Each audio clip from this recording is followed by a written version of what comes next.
Bonsoir et bienvenue dans les aventuriers de l'étrange sur Sud Radio. Les phénomènes paranormaux, vous le savez, peuvent être vécus par n'importe lequel d'entre nous. Ils sont toujours pas intégrés par la science dite officielle, ce qui implique beaucoup de difficultés. Ceux et celles qui en vivent ne savent pas, par exemple, vers qui se tourner pour comprendre une expérience qui les bouleverse. Ceux et celles qui en vivent croient qu'ils sont au mieux dérangés, au pire fous, car il n'existe aucune prise en charge par un quelconque organisme officiel. Ceux et celles qui en vivent peuvent, par faiblesse, tomber dans les filets d'escrocs qui exploitent la place laissée dangereusement libre par les autorités qui, eux, pensent savoir ce qui est du domaine de la recherche ou pas. Bref, en face de cet état de fait, les aventuriers de l'étrange vous offrent la possibilité d'un dialogue, d'une écoute attentive et sans préjugés. C'est pour cela que ces soirées consacrées à vos témoignages existent sur Sud Radio. Alors vous pouvez nous contacter si vous avez vécu une expérience de l'ordre du paranormal qui vous pose question, qui vous angoisse, qui vous bouleverse. Vous pouvez nous appeler jusqu'à minuit au 0826 300 300, 0826 300 300. Morad est au standard. Il attend vos appels pour que vous puissiez passer à l'antenne et que nous puissions ensemble essayer de comprendre ce que vous avez vécu. Vous pouvez aussi nous joindre par le biais des SMS sur votre portable. Vous tapez Sud, vous laissez un espace, vous rédigez votre texte, votre commentaire, votre réaction qui sont également évidemment les bienvenus et vous envoyez le tout au 71 200. Alors, pour analyser ce que vous avez vécu et vous apporter quelques pistes des réflexions, deux spécialistes seront à mes côtés. Pierre Macias qui préside aux destinées du site des aventuriers de l'étrange. Ce site a pour adresse psiland.org, psiland.org, et également Renaud Évrard qui appartient au groupe d'étudiants de l'Institut Métapsychique International. Mais avant de retrouver vos témoignages, nous allons faire le point sur ce qui a été présenté par deux émissions sur Sud Radio cette semaine, à savoir Mêle-toi de l'info avec Éric Champin et Philippe Sage. C'était vendredi et également dans l'émission d'Éric Mazet, vendredi soir, les rapports entre les forces de l'ordre, les services secrets, la gendarmerie, la police, les pompiers et puis le monde du paranormal. Voir un petit peu le point entre les passerelles qu'il existe ou existerait entre ces deux mondes un petit peu partout autour de notre planète. Et là, j'ai fait appel à un étudiant qui appartient à l'Institut Métapsychique International qui s'est penché sur ce dossier. Nous allons faire tout de suite le point avec lui. Il s'agit de Thomas Rabéron. Sud Radio, samedi et dimanche, 22h minuit. Louis Bénédit, les aventuriers de l'étrange. Vous le savez, tout au long de cette semaine, dans les émissions de Sud Radio, comme Mêle-toi de l'info ou encore avec Éric Mazet, on a très souvent évoqué les rapports entre la police et les phénomènes paranormaux, la police et les radiesthésistes. Alors, évidemment, nous allons y revenir dans les aventuriers de l'étrange et je demandais à Thomas Rabéron, que vous avez déjà entendu pour analyser des témoignages dans les aventuriers de l'étrange, d'être avec nous. Thomas Rabéron, bonsoir. Bonsoir. Je rappelle que vous appartenez au groupe des étudiants de l'Institut Métapsychique International, dont vous êtes un des fondateurs d'ailleurs de ce groupe concernant l'IMI. Oui, voilà. Vous êtes penché très sérieusement sur ce rapport entre l'État, les forces publiques, les forces de l'ordre, les services secrets également, et le paranormal. Si aux États-Unis c'est quelque chose qui s'avoue de manière courante, ou du moins les policiers disent qu'ils ont recours régulièrement à ceux qui peuvent les aider. En France, c'est beaucoup plus compliqué.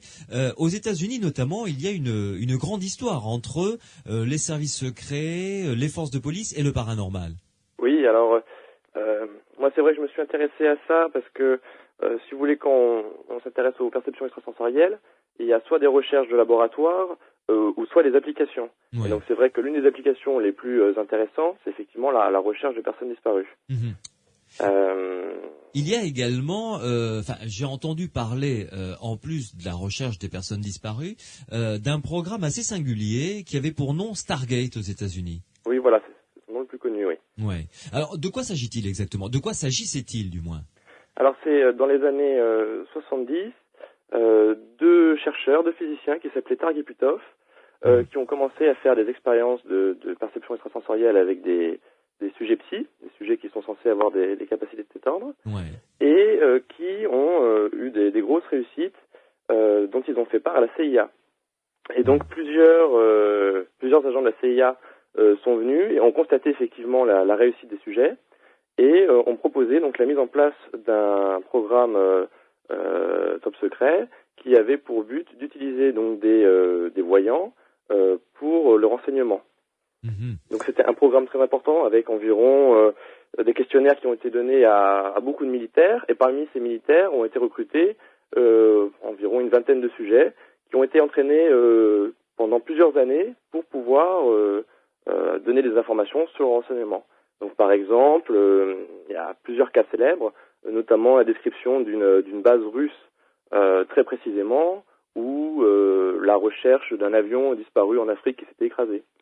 Et par exemple, pour la recherche d'un avion qui s'était écrasé en Afrique, ça a donné des résultats très concluants? Oui, ça a donné des résultats concluants. Alors, tous les documents ont été déclassifiés au fil des années, sachant que le programme s'est arrêté en 95. Ah, quand même, ça a duré très longtemps, alors. Ça a duré à peu près 20 ans. C'était un programme qui, environ 4 millions de dollars chaque année, donc c'était quand même un gros programme. Alors, il faut savoir quand même que c'était dans le contexte de la guerre froide, et que les Américains cherchaient tous les moyens possibles pour réussir à prendre de l'avance sur les Russes. Et on imagine, enfin même si peut-être les documents n'ont pas été déclassifiés, que du côté russe, il a dû se passer les mêmes choses à peu près. Oui, alors ce qui est assez ironique, c'est qu'en fait, à l'origine, il y a eu un article par un journaliste qui était mensonger, qui faisait croire que les Russes faisaient des recherches là-dessus. Les Américains ont vu ça, et donc ils se sont dit, oula, vite, il faut vite qu'on monte un programme. Et ensuite, les Russes ont su que les Américains avaient monté un programme. D'accord. Et donc, ils en ont monté un, eux aussi. Voilà, alors, c'est moins connu, on sait moins ce qu'ont fait les Russes. Je m'en doute, ouais. Mais alors, ce qui est assez étonnant quand même dans ce programme Stargate, parce que c'était le nom donc qu'a donné la CIA à cette étude, c'est que ça a eu des résultats positifs, mais bon, j'imagine qu'on ne doit pas tout savoir, évidemment, mais est-ce qu'il y a eu un rapport, je dirais, de synthèse qui a été publié sur l'efficacité ou pas de ces sujets psy quant à obtenir des renseignements? Oui, alors à la fin du programme, la CIA a voulu savoir s'il fallait continuer ou pas, et a demandé donc à deux experts, deux scientifiques, Jessica Hutz et Ray Hyman, de faire chacun un rapport. Alors sachant que Jessica Hutz est une professeure de statistiques qui était plutôt ce qu'on appelle pro-psy, c'est-à-dire qu'elle était plutôt du côté de ceux qui pensent que ces phénomènes existent, tandis que Ray Hyman est plutôt connu pour sa position de sceptique. D'accord. Alors ce qui s'est passé, c'est que Jessica Hutz, elle a dit que, selon elle, les expériences faites dans ce cadre prouvaient l'existence des perceptions extrasensorielles et étaient par conséquent utiles pour le gouvernement. Tandis que Ray Hyman, lui, a donné un avis plus nuancé, et au final, le gouvernement américain n'a pas souhaité continuer le programme, du moins officiellement. On ne sait pas si il a été arrêté officiellement, mais s'il n'y a pas une cellule qui continuerait d'exister, mais dont on ne connaîtrait pas l'existence. Oui, de manière totalement secrète, quoi. Oui, parce que on ne sait pas ce qu'ils ont pu se dire. Si jamais le gouvernement américain s'est dit qu'au vu des rapports qui étaient donnés, ça fonctionnait réellement, ils avaient peut-être intérêt à pas trop en parler. Effectivement. Mais vous dites que le rapport de Ray Hyman, qui était donc connu pour son scepticisme, a été plus nuancé. Ça veut dire qu'il reconnaissait une certaine utilité? Alors, en fait, vous voyez, il y avait un débat scientifique. Je vais vous donner un exemple, vous allez comprendre le problème. C'est que dans les expériences de remote viewing, il y a ce qu'on appelle des juges qui évaluent les descriptions des sujets. Alors d'abord, explication de ce qu'est le remote viewing. Alors le remote viewing, c'est une technique qui a été développée donc par ce groupe de recherche qui a pour objectif de favoriser et d'améliorer la précision des descriptions par perception extrasensorielle. C'est-à-dire qu'on dit à un voyant, appelons ça un voyant, Oui. On lui pointe un lieu sur la carte, Oui. de manière géographique, on lui dit voilà, ça c'est en pleine toundra, en Sibérie, etc. On pense qu'il y a quelque chose là, concentrez-vous sur ce point et dites-nous ce qu'il y a, c'est ça, hein? Oui, il y a des coordonnées en fait qui sont données au sujet. Ouais. Alors au départ, c'était des coordonnées géographiques réelles, et ensuite pour vérifier que le voyant reliait pas finalement la coordonnée à une probabilité, ils utilisaient finalement des coordonnées au hasard, des codes au hasard, et on s'est rendu compte que ça marchait tout aussi bien. Ah bon? Oui, voilà. Si vous voulez, l'idée c'est que il faut que le juge fasse un lien lui entre cette coordonnée qui est tirée au hasard et la cible. Donc par exemple, si la cible c'est retrouver un avion qui s'est crashé en Afrique, les sujets psy, les voyants, avaient une coordonnée et devaient donc décrire ce qui leur venait pour cette coordonnée. D'accord. Et ensuite, c'est assez élaboré, hein, les protocoles de remote viewing. Hein. Ça demande beaucoup d'entraînement, il y a un certain nombre d'étapes, ça prend plusieurs années pour être vraiment mis en place. Et pour améliorer encore la précision, les différentes descriptions des sujets sont recoupées. D'accord. Voilà. Oui, tout à fait. Et là, en ce qui concerne, par exemple, le crash de cet avion, ils ont retrouvé l'avion. En l'occurrence, oui. D'ailleurs, c'était sous Carter, je crois, et ce dernier a bien confirmé qu'ils avaient utilisé des sujets psy pour ce type de recherche. Et alors, est-ce qu'il y a d'autres exemples connus de par le monde de l'utilisation par les forces de l'ordre, que ce soit de manière secrète, évidemment avec des documents déclassifiés, ou de manière tout aussi officielle, de sujets psy? Alors là, il y a un exemple très récent, c'est la Grande-Bretagne qui vient d'annoncer qu'elle aussi avait mis en place un programme de ce type. Qui a été arrêté, mais là les documents déclassifiés viennent de sortir avec pareil des conclusions un peu ambivalentes. Et il faut savoir également que quand le programme américain s'est arrêté, les anciens chercheurs et sujets psy qui participaient à ces recherches se sont mis à développer de remote viewing dans différents pour des entreprises ou pour eux-mêmes, etc. Et il y a notamment ainsi Stephen Schwartz, qui est un parapsychologue américain, qui lui a utilisé beaucoup ce type de sujet psy pour l'archéologie, avec des gros projets, mais qui s'en est aussi servi par exemple pour essayer de déterminer où était Saddam Hussein. Ah, et alors? Et alors, la description, en fait, ce qui s'est passé, c'était en 2003, et lors d'un séminaire de formation justement en remote viewing, Stephen Schwartz avait proposé aux personnes présentes de décrire par remote viewing l'endroit où elle voyait Saddam Hussein. Et donc il a repris l'ensemble des descriptions et il a utilisé une grille qu'utilise la police pour recouper les témoignages, et on a fait une description assez précise. Et il se trouve que cette description a été mise dans un coffre avec des huissiers, et que lorsque Saddam Hussein a été retrouvé, il a ressorti donc cette description, qui est extrêmement précise, puisque se décrivait que Saddam Hussein était à côté de Tikrit, dans un petit village, qui serait dans des vêtements sales, abîmés, il aurait une barbe grise, qu'il aurait une arme et beaucoup d'argent, mais qui serait découragé, mais ne résisterait pas. Si vous voulez, il y a un certain nombre d'informations comme ça qui se sont révélées justes et tout à fait pertinentes. Ah, c'est extraordinaire. Donc, ah oui, d'accord. Mais la police ou l'armée américaine n'a pas jugé bon d'utiliser ces expériences pour retrouver Saddam Hussein. Et non, a priori non. Alors c'est vrai qu'on pourrait être étonné, mais le problème c'est qu'il faut comprendre que quand il est question de perception extrasensorielle et de parapsychologie, il y a toujours un mouvement entre la croyance et le rejet, que ce soit chez les scientifiques ou chez le tout venant. Et c'est le cas aussi chez les militaires. Exact. Et d'ailleurs, le projet Stargate, quand on regarde un peu dans le détail ce qui s'est passé, il s'est en particulier arrêté parce qu'il y a eu des changements au niveau politique, des changements dans les militaires qui dirigeaient les programmes, et il a suffi que quelqu'un finalement n'y croit pas pour que le programme soit fermé. Vous voyez ? Oui, tout à fait. Donc même s'il y a eu des rapports qui ont été faits, il y a un moment donné, les gens ont leurs convictions, Et voilà, donc là il suffit que les militaires s'intéressent pas à ça et ça pose problème. Ouais. Nous sommes sur Sud Radio dans les Aventuriers de l'étrange avec Thomas Rabeyron pour évoquer le rapport entre les forces de l'ordre, la police, que ce soit également les services secrets et les phénomènes paranormaux. Thomas, là on a évoqué jusqu'à maintenant quelque chose des expériences qui ont été tentées en Grande-Bretagne, aux États-Unis, en France. Est-ce que la police a recours comme ça, soit à des voyants, des radiesthésistes pour les aider dans leurs enquêtes? Alors en France il y a le même problème, c'est-à-dire que ça fait pas très sérieux finalement d'aller voir un voyant pour ce type de recherche. Ouais. Et à ma connaissance il n'y a jamais eu en France de grandes recherches de grande ampleur sérieuses ou publiées sur cette question.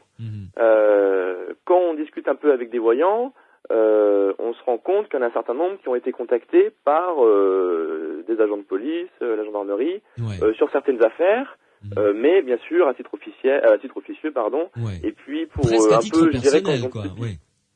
En dernier recours. Mais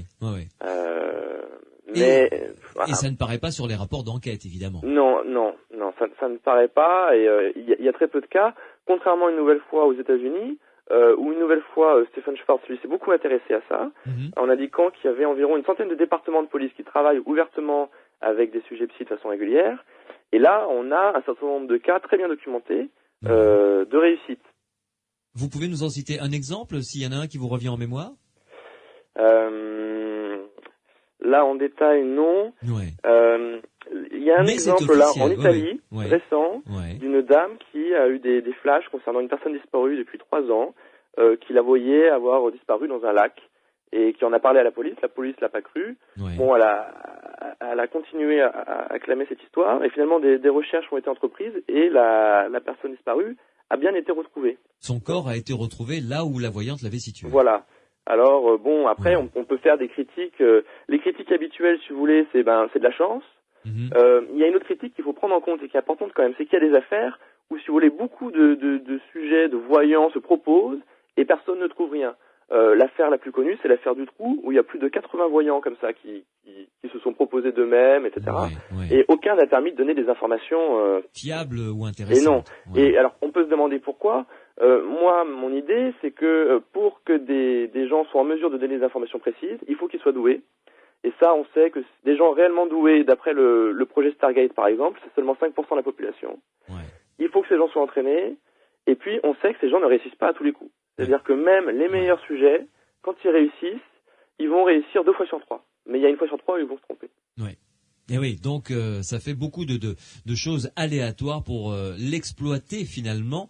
Et j'utilise ce terme d'exploiter au sens propre, de manière régulière. Oui. Mais à mon avis, ça pourrait être le cas. Mais dans des programmes gouvernementaux, avec des moyens, avec des gens entraînés. Et là, on pourrait tout à fait utiliser, à mon avis, des sujets psy pour aider la police. Merci beaucoup en tout cas Thomas Rabeyron d'être venu faire un petit détour par les Aventuriers de l'étrange pour faire avec nous le point sur les rapports entre les forces de l'ordre, la police, la gendarmerie, les pompiers ou encore les services secrets et les phénomènes paranormaux. À bientôt dans les Aventuriers de l'étrange. À bientôt, au revoir. Merci, au revoir. Sud Radio. Samedi et dimanche, 22h minuit. Louis Bénédy, les Aventuriers de l'étrange. Si vous avez vécu quelque chose qui est de l'ordre du paranormal, les Aventuriers de l'étrange vous offrent la possibilité d'un dialogue, d'une écoute attentive et surtout sans préjugés. C'est pour cela que ces soirées consacrées à vos témoignages existent avec mes 2 spécialistes qui sont à mes côtés pour justement essayer de vous apporter un éclairage nouveau. Je commence par accueillir Pierre Massias. Bonsoir Pierre. Bonsoir Louis. Tu vas bien? Ça va. Le site psyland.org se porte bien?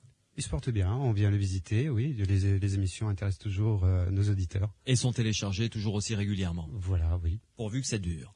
Psyland.org, PSILAND.org. 2e spécialiste qui est en ma compagnie ce soir pour vous écouter, Renaud Evra du groupe des étudiants de l'Institut Métapsychique International. Bonsoir Renaud. Bonsoir. Comment allez-vous? Très bien, et vous? Bon. La pleine forme, comme d'habitude. Oui. Alors, dites-moi, juste avant de retrouver nos auditeurs et nos témoignages qui vont nous appeler au 0826 300 300, l'un et l'autre, un mot rapidement sur la conversation que j'ai eue en début d'émission avec Thomas Rabéron en ce qui concerne le programme Stargate et les rapports entre la police, la gendarmerie, les pompiers et le monde du paranormal. Renaud, c'est vieux comme le monde, si j'ose dire. Beaucoup de policiers, de gendarmes, de pompiers font appel à des voyants ou à des radiesthésistes de temps à autre. Et oui, et le plus étonnant, c'est que là, on a vu qu'en France, c'était très très fermé, mais il faut savoir que c'est la France qui a la première développé de façon systématique ce genre de recherche au XVIIe siècle, où il y a eu vraiment des organisations main dans la main entre radiesthésistes, enfin là c'était la baguette, oui. et les gendarmeries, enfin la gendarmerie. Et donc ça s'est vraiment bien développé, puis bon, c'est tombé dans l'oubli maintenant, mais il y a une chose dont Thomas n'a pas parlé, il a peut-être oublié, mais bon, il a déjà été très complet, c'était pas mal, c'est que l'IMI, depuis 2 ans, a développé justement un programme de recherche qui s'appelle Vigipsy. On a plus d'informations sur le site de l'IMI, métapsychique.org. Ouais. Et ce programme permet justement de récupérer les dossiers quand des voyants pensent avoir des flashs par rapport à une enquête précise. Ils envoient un pli, un dossier qui est déjà préétabli à l'IMI, avec accusé de réception, tout ça. On prend une photo, on l'ouvre pas à l'IMI, on le conserve. Et quand l'affaire est résolue par les moyens normaux, on ouvre ça devant témoins et tout, et devant caméra. Et là, de cette manière, on peut comparer ce que le voyant a prédit et ce qui s'est réalisé dans l'affaire pour, parfois, peut-être avoir justement des cas bien documentés de réalisation réussie. Ce serait peut-être justement le coup de pouce dont a besoin la France pour reprendre cette dynamique un peu plus officiellement, quoi. Très intéressant, effectivement. Donc, on trouve tous les renseignements sur cette opération sur le site internet de l'Institut Métapsychique International qui est métapsychique.org. Et voilà. Le projet, donc, c'est Vigipsy, VIGI-psy. D'accord. Très bien. Pierre, sur le site internet psylande.org, il y a toutes les informations concernant Stargate. En apportant un petit complément à ce que vient de dire Renaud, Vigipsy qui a été mis en place par Grégory à l'IMI. Gutiérrez. Voilà, qui est intervenu hier soir, je crois. Et chez Eric Mazet. Quelques fois avec nous.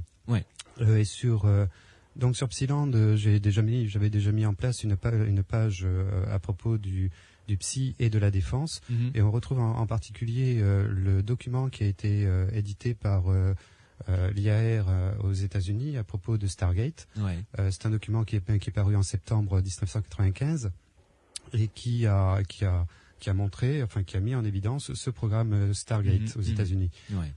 Donc il est disponible sur Psylande en téléchargement avec d'autres documents aussi, en particulier la Stargate Collection de Nicolas Maillard, qui était un journaliste très impliqué dans le domaine de la parapsychologie et de l'ufologie en France jusqu'en 2000, puisqu'on a eu malheureusement, il est décédé en 2000.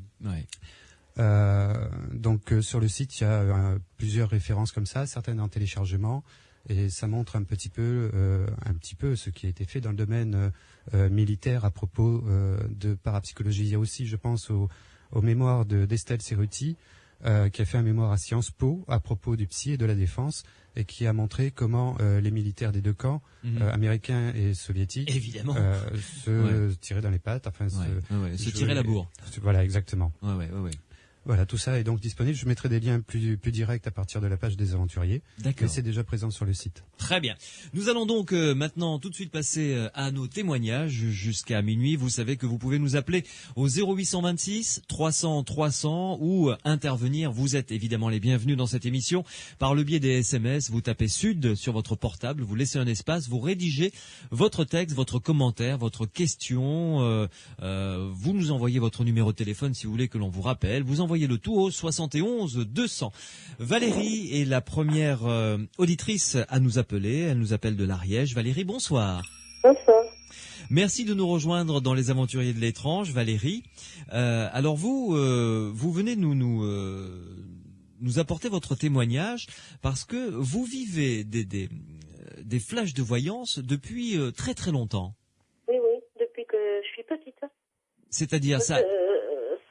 Disons que ça se produit pas tout le temps, hein. C'est assez rare chez moi. Hein. Ouais. Mais quand j'ai ces flashs, disons, ça arrive.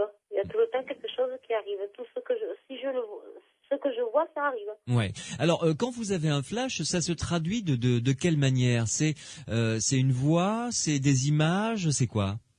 Non, moi, ça commence comme un flash. Vous voyez, un flash de photo. Oui. Et après, là, je vois, je sais ce qui va arriver, quoi. Mm-hmm. Vous voyez une scène. C'est comme un sixième sens très développé. Oui. Mais c'est comme si vous voyiez une photo devant vos yeux. Non, ça se traduit pas comme ça. Oui. Ça peut arriver lors d'une grosse colère, par exemple. Ça va se déclencher. Mm-hmm. Et là, je vais dire quelque chose à la personne. Oui. Et ça arrive.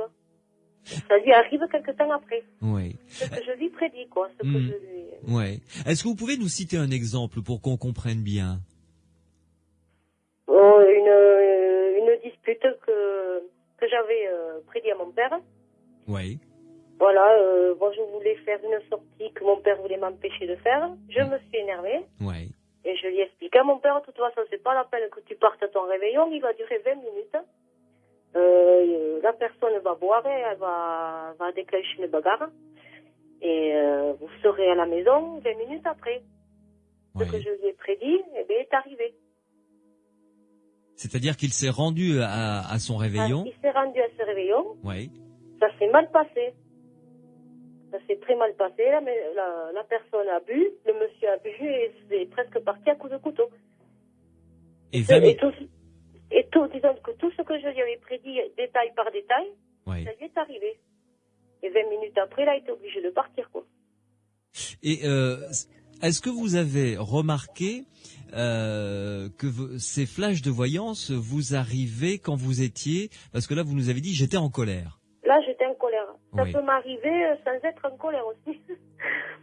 Je peux voir quelqu'un qui rentre à la maison, avoir un flash, et je ressens que cette personne est négative. Mm-hmm. Et elle a une apparence normale, comme il faut. Oui. Mais elle est négative. C'est pas une personne qu'il faut rentrer dans une maison parce qu'elle va soit vous escroquer, soit elle sera malhonnête ou quelque chose comme ça. Oui. Je suis quelqu'un, disons, à qui on ne peut pas mentir facilement parce que j'arrive à savoir que la personne qui est en face de moi n'est pas quelqu'un d'honnête. Mm-hmm. Et ces flashs de voyance, vous les contrôlez pas, je veux dire, ça vient quand ça vient. Non. Moi, chez moi, ça m'arrive comme ça. Oui. Je peux rien contrôler du tout. Mm-hmm. Et ça vous a pris ces phénomènes. Vous aviez quel âge pour la première fois? Est-ce que vous en souvenez à peu près? Entre 8 ans, 9 ans, quelque chose comme ça. Ah oui, depuis vraiment toute petite alors, hein? Eh oui. Et si ça n'est pas indiscret, vous avez quel âge actuellement? J'ai 36 ans. Mm-hmm. Et comment est-ce que vous le vivez? Moi, je le vis très bien. Ça me dérange pas tant que ça. Tant que c'est pas quelque chose de mauvais qui arrive derrière, c'est pas... Au contraire, j'ai même un surnom. On m'a donné un surnom, porte-poisse. Dès que je dis quelque chose à quelqu'un, ça arrive. Ouais. Et votre surnom, c'est quoi, vous avez dit? Porte-poisse. Porte-poisse. C'est pas sympa, ça. Non, mais moi, ça me fait rire, parce que je vais dire une bêtise à quelqu'un pour rigoler. Mais si toi, ton pneu, il va péter, il revient, il me dit, mon pneu, il a pété. Ouais. Vous voyez, c'est des petits trucs comme ça. J'ai dit, un ami s'est fait opérer, il me dit, j'ai demandé un accord, là, pour sortir le week-end. Mm-hmm. Et je lui ai dit, moi, je ne sortirai pas parce que tu as tombé malade. Il est sorti, il est tombé malade. Quelques jours après, il me dit, je vais ressortir. J'ai dit, ne ressors pas, tu vas chuter. Tu vas rechuter là-dessus, ce sera plus mauvais. Ouais. Est-ce que j'ai pas dit? Il a rechuté, ça a été beaucoup plus mauvais. Il m'a dit, la prochaine fois que tu me téléphones, tu la fermes. C'est des trucs, tout le temps, c'est comme ça. Oui. Mais en revanche, ils vous appellent porte-poisse, d'accord, mais vous les prévenez, c'est-à-dire que s'ils suivent finalement votre conseil, peut-être qu'ils s'en porteraient pas plus mal, au contraire. Et voilà, mais c'est vrai que des fois, je ressens des trucs, même pour plaisanter, je le dis. Oui. C'est vrai que ça leur est toujours arrivé. Et est-ce que ce sont des choses, entre guillemets, négatives que vous ressentez, ou vous avez ressenti des choses positives qui allaient arriver à une personne que vous croisez? Je me souviens pas. J'en ai eu tellement d'exemples comme ça que je ne me souviens pas si... Parce que moi, je les oublie à la longue. Bien sûr. Alors, ça fait que j'y fais pas trop attention et j'évite aussi de trop accumuler le négatif. Parce que sinon, on ne vivrait pas, sinon. Bien sûr. Et est-ce que ça vous fatigue? Ou ça vous fait rien de particulier? Non. Non.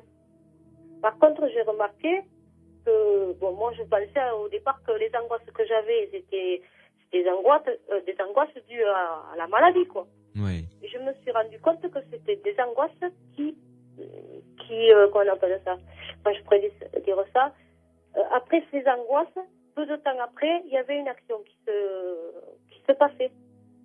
Mais par contre, quand j'ai l'angoisse, là, c'est mauvais, par contre. Ouais. Mon oncle, il est décédé un dimanche. Et bien, c'était il y a 2 ans de ça, pour la fête des mères. Le samedi après-midi, je ressens une boule à l'estomac et avec une énorme angoisse. Oui. Bon, j'ai pensé que c'était le stress. Je vais me promener. Le soir, mon oncle dit à ma grand-mère, maman, à demain. Il s'en va en boîte, il tombe raide sur le carrelage, quoi, en plein milieu de la piste. Il est tombé raide. Il a eu une crise cardiaque. J'ai même rêvé l'enterrement de ma marraine. Alors qu'on l'avait opérée, qu'elle était sauvée, que tout allait bien. Et les docteurs avaient caché certaines choses que nous ne savions pas. Elle avait une tumeur au foie. Ouais. Ils l'ont opérée, ils s'en sont aperçus trop tard. Mais à nous avait rien dit. Oui. Et ma tante s'en va chez elle et tout ça, elle réveillonne, tout va bien. Et puis, peu de temps après, elle a commencé à décliner. Mais nous, on ne l'a pas vu. Parce qu'on nous l'avait caché, tout ça aussi. Ouais. La famille nous l'avait caché pour ne pas nous inquiéter pour rien. Et puis, c'était dans la nuit du mercredi pour aller au jeudi. Et là, je rêve que je suis devant qu'on appelle ça une église. Oui. Et je vois la porte d'entrée. Alors, je me guidais envers la porte d'entrée. Et je voyais à l'intérieur qu'il y avait comme des particules de poussière partout. Vous savez, quand il y a le soleil qui rentre à travers les vitraux, ça fait comme des particules de poussière, tout ça. Oui. Et d'un côté, je vois la famille à ma tante, et de l'autre côté, je vois ma famille, la plus proche. Et tout le monde qui pleurait. Je comprenais pas. Et je m'avance comme si j'allais pour me marier, quoi. Oui. Et là, je vois comme une boîte, quoi, au milieu. Oui. Et là, je me suis arrêtée. Parce que quand j'ai vu les visages des personnes, j'ai compris que c'était un enterrement. Et le samedi matin, à 5h du matin, ma tante qui est décédée. Effectivement. Voilà. C'est pour ça que on pourrait dire que les angoisses que j'éprouve pourraient être maladives ou autre chose. Mais en fin de compte, non. Ça se traduit, il y a tout le temps quelque chose qui y a derrière, qui suit derrière. Oui. Voilà. Et dès que l'action n'est pas arrivée, tant que l'action n'est pas arrivée, j'ai toujours cette angoisse. Vous avez toujours cette angoisse. Voilà. Et dès que l'action se produit, elle disparaît. Ouais. Donc il y a bien une relation entre les deux. Ah oui, je m'en suis rendu compte très tôt de ça. Voilà, je connaissais des gens qui faisaient de la dépression, qui avaient des angoisses, mais ils prenaient un traitement et ça s'atténuait ou ça disparaissait. Oui, tout à fait, oui. Puisque moi, même à prendre le tube entier ou une boîte entière, ça ne part pas. Oui, ça servirait à rien d'ailleurs. Ça ne servirait à rien. Oui, il faut que l'action se passe pour qu'elle disparaisse. Voilà, c'est des petits trucs comme ça, quoi. Heureusement que c'est rarement les angoisses. Oui. Je me tourne vers vous, Renaud. Que pensez-vous du témoignage de Valérie? Bonsoir Valérie. Bonsoir. C'est un témoignage, je sais pas, très rempli. Il y a beaucoup de choses, de voyances réussies, de phénomènes comme ça. Et puis c'est assez intéressant comment vous parlez de la façon dont vous percevez vos angoisses, justement, que ce seraient des angoisses qui seraient différentes des autres. Et en même temps, il y a un trait qui est commun à tout ce que vous avez raconté, c'est le fait que vous faites des voyances, mais pour les autres, en fait. Oui. Et ça ressemble à quelque chose que j'avais lu, en fait, dans des études de personnes voyantes, comme ça, qui avaient été faites par la psychanalyste et psychiatre Elisabeth Laborde-Notal, dans un livre qui s'appelle La voyance et l'inconscient. Et en fait, elle mettait en évidence que chez ces personnes, que ça prenait très tôt, finalement, la voyance, et ça prenait dans des contextes familiaux où ces personnes étaient vraiment en empathie, ou cherchaient à être en empathie avec les autres pour soutenir justement quelque chose de la famille. Et elle appelait ça les capacités météorologiques, c'est-à-dire de toujours sentir comment les autres, s'ils sont de bonne humeur ou de mauvaise humeur, malgré ce qu'ils peuvent laisser faire apparaître. Et là, c'est vraiment ce que vous montrez avec votre capacité parfois à voir le cachet, à voir le secret, à voir la douleur chez les autres et à voir le futur et la mort aussi. Et il y a quelque chose comme ça finalement de toujours épancher vers l'autre, qui est une sorte de, je pense que c'est un développement qui est à la fois psychologique et à la fois parapsychologique, et c'est vraiment que c'est très lié finalement à une problématique personnelle, je pense. Dites-moi Valérie, là Renaud a soulevé un point tout à fait intéressant. Est-ce que vous est arrivé d'avoir des flashs de voyance, mais pour vous concernant, vous? Non. Ah, c'est marrant ça. Pour vous, jamais? Jamais, non. Non. Ça concerne tout le temps votre entourage? Ça peut concerner mon entourage, comme des amis. Oui. Par contre, si quelqu'un est hyper nerveux, parce que je suis quelqu'un de très très sensible. Oui. Si j'ai quelqu'un pas loin de moi très très nerveux, je le ressens à un point qu'il faut que je m'en aille, quoi. Oui. Je peux pas le supporter à côté de moi. Mmh. Vous voyez, je ressens les enfants aussi. Si un enfant souffre de quelque chose, il n'a pas besoin de me parler. Ah oui. Vous voyez, je serai en mesure de lui décrire ses problèmes. Oui. Vous voyez? Oui. Il y a des choses qui sont, je sais pas, c'est comme si je lisais à l'intérieur de la personne. C'est ça, en fait, l'explication. Oui. Vous êtes d'une extrême sensibilité, hein? Ah oui.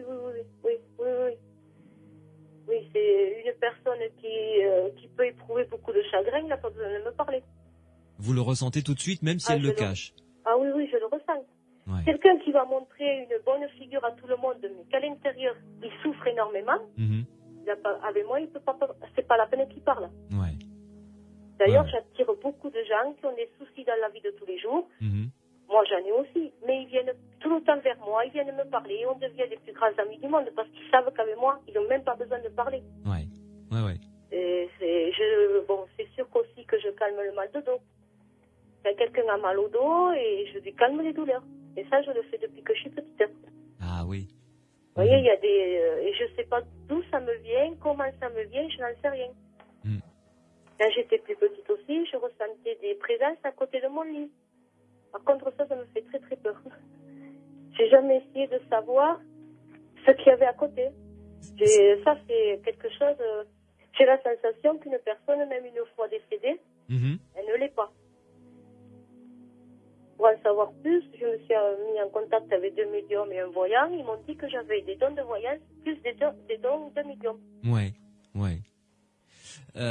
Je me tourne vers toi, Pierre.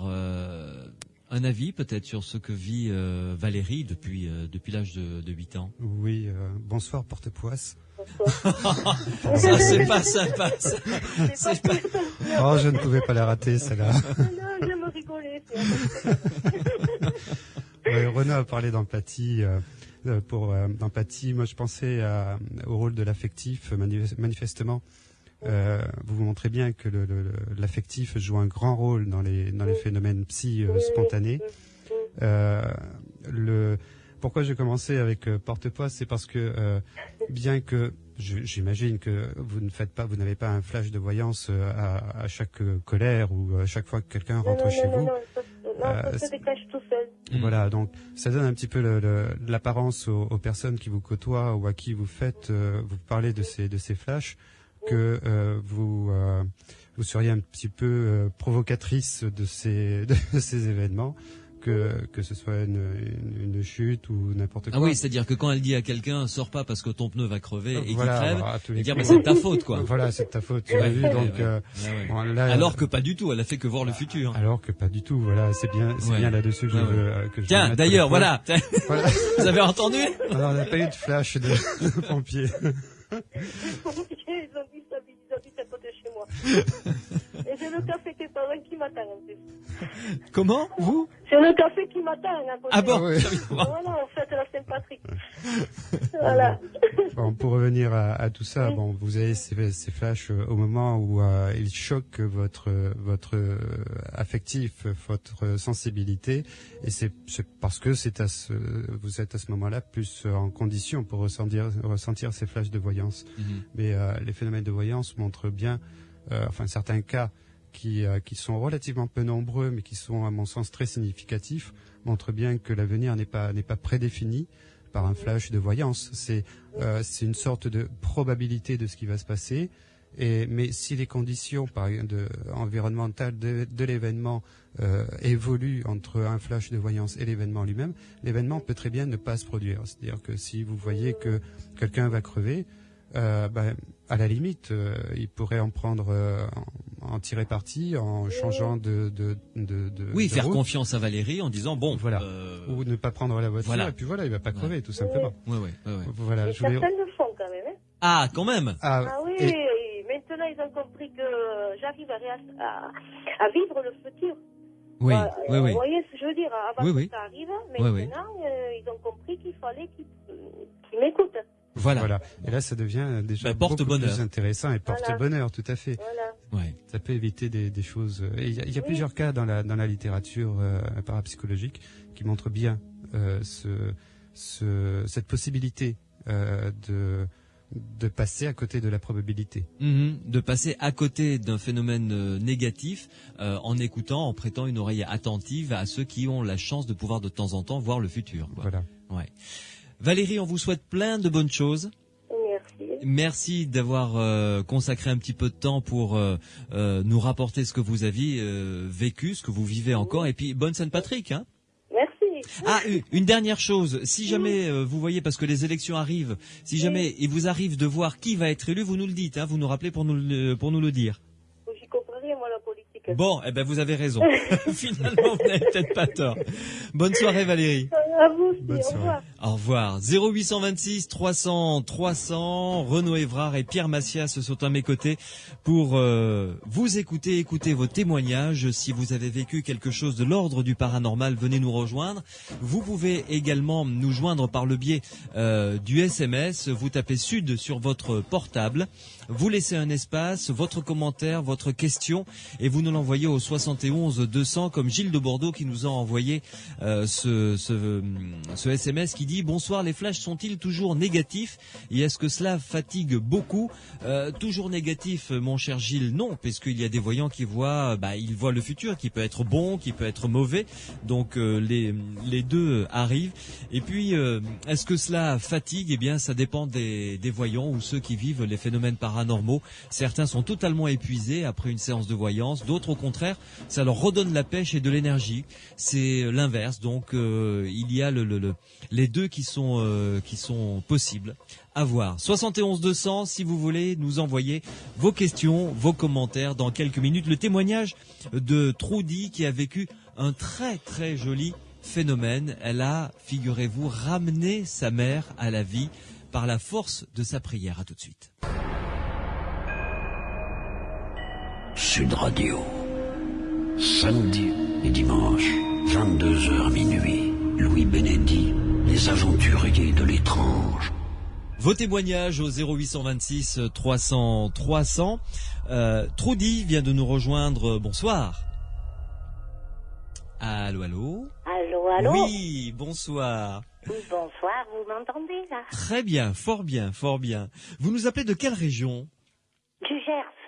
Magnifique région. Pas loin de Auch, pas loin de Mirande. C'est la plus belle région de France.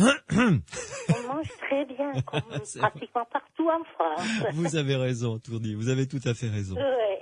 Alors, vous venez nous rapporter une histoire que vous avez vécue que je trouve très belle. On en a parlé au téléphone cette semaine ensemble. Oui. Alors, c'est-à-dire que je suis très très sensible déjà aux humeurs des autres.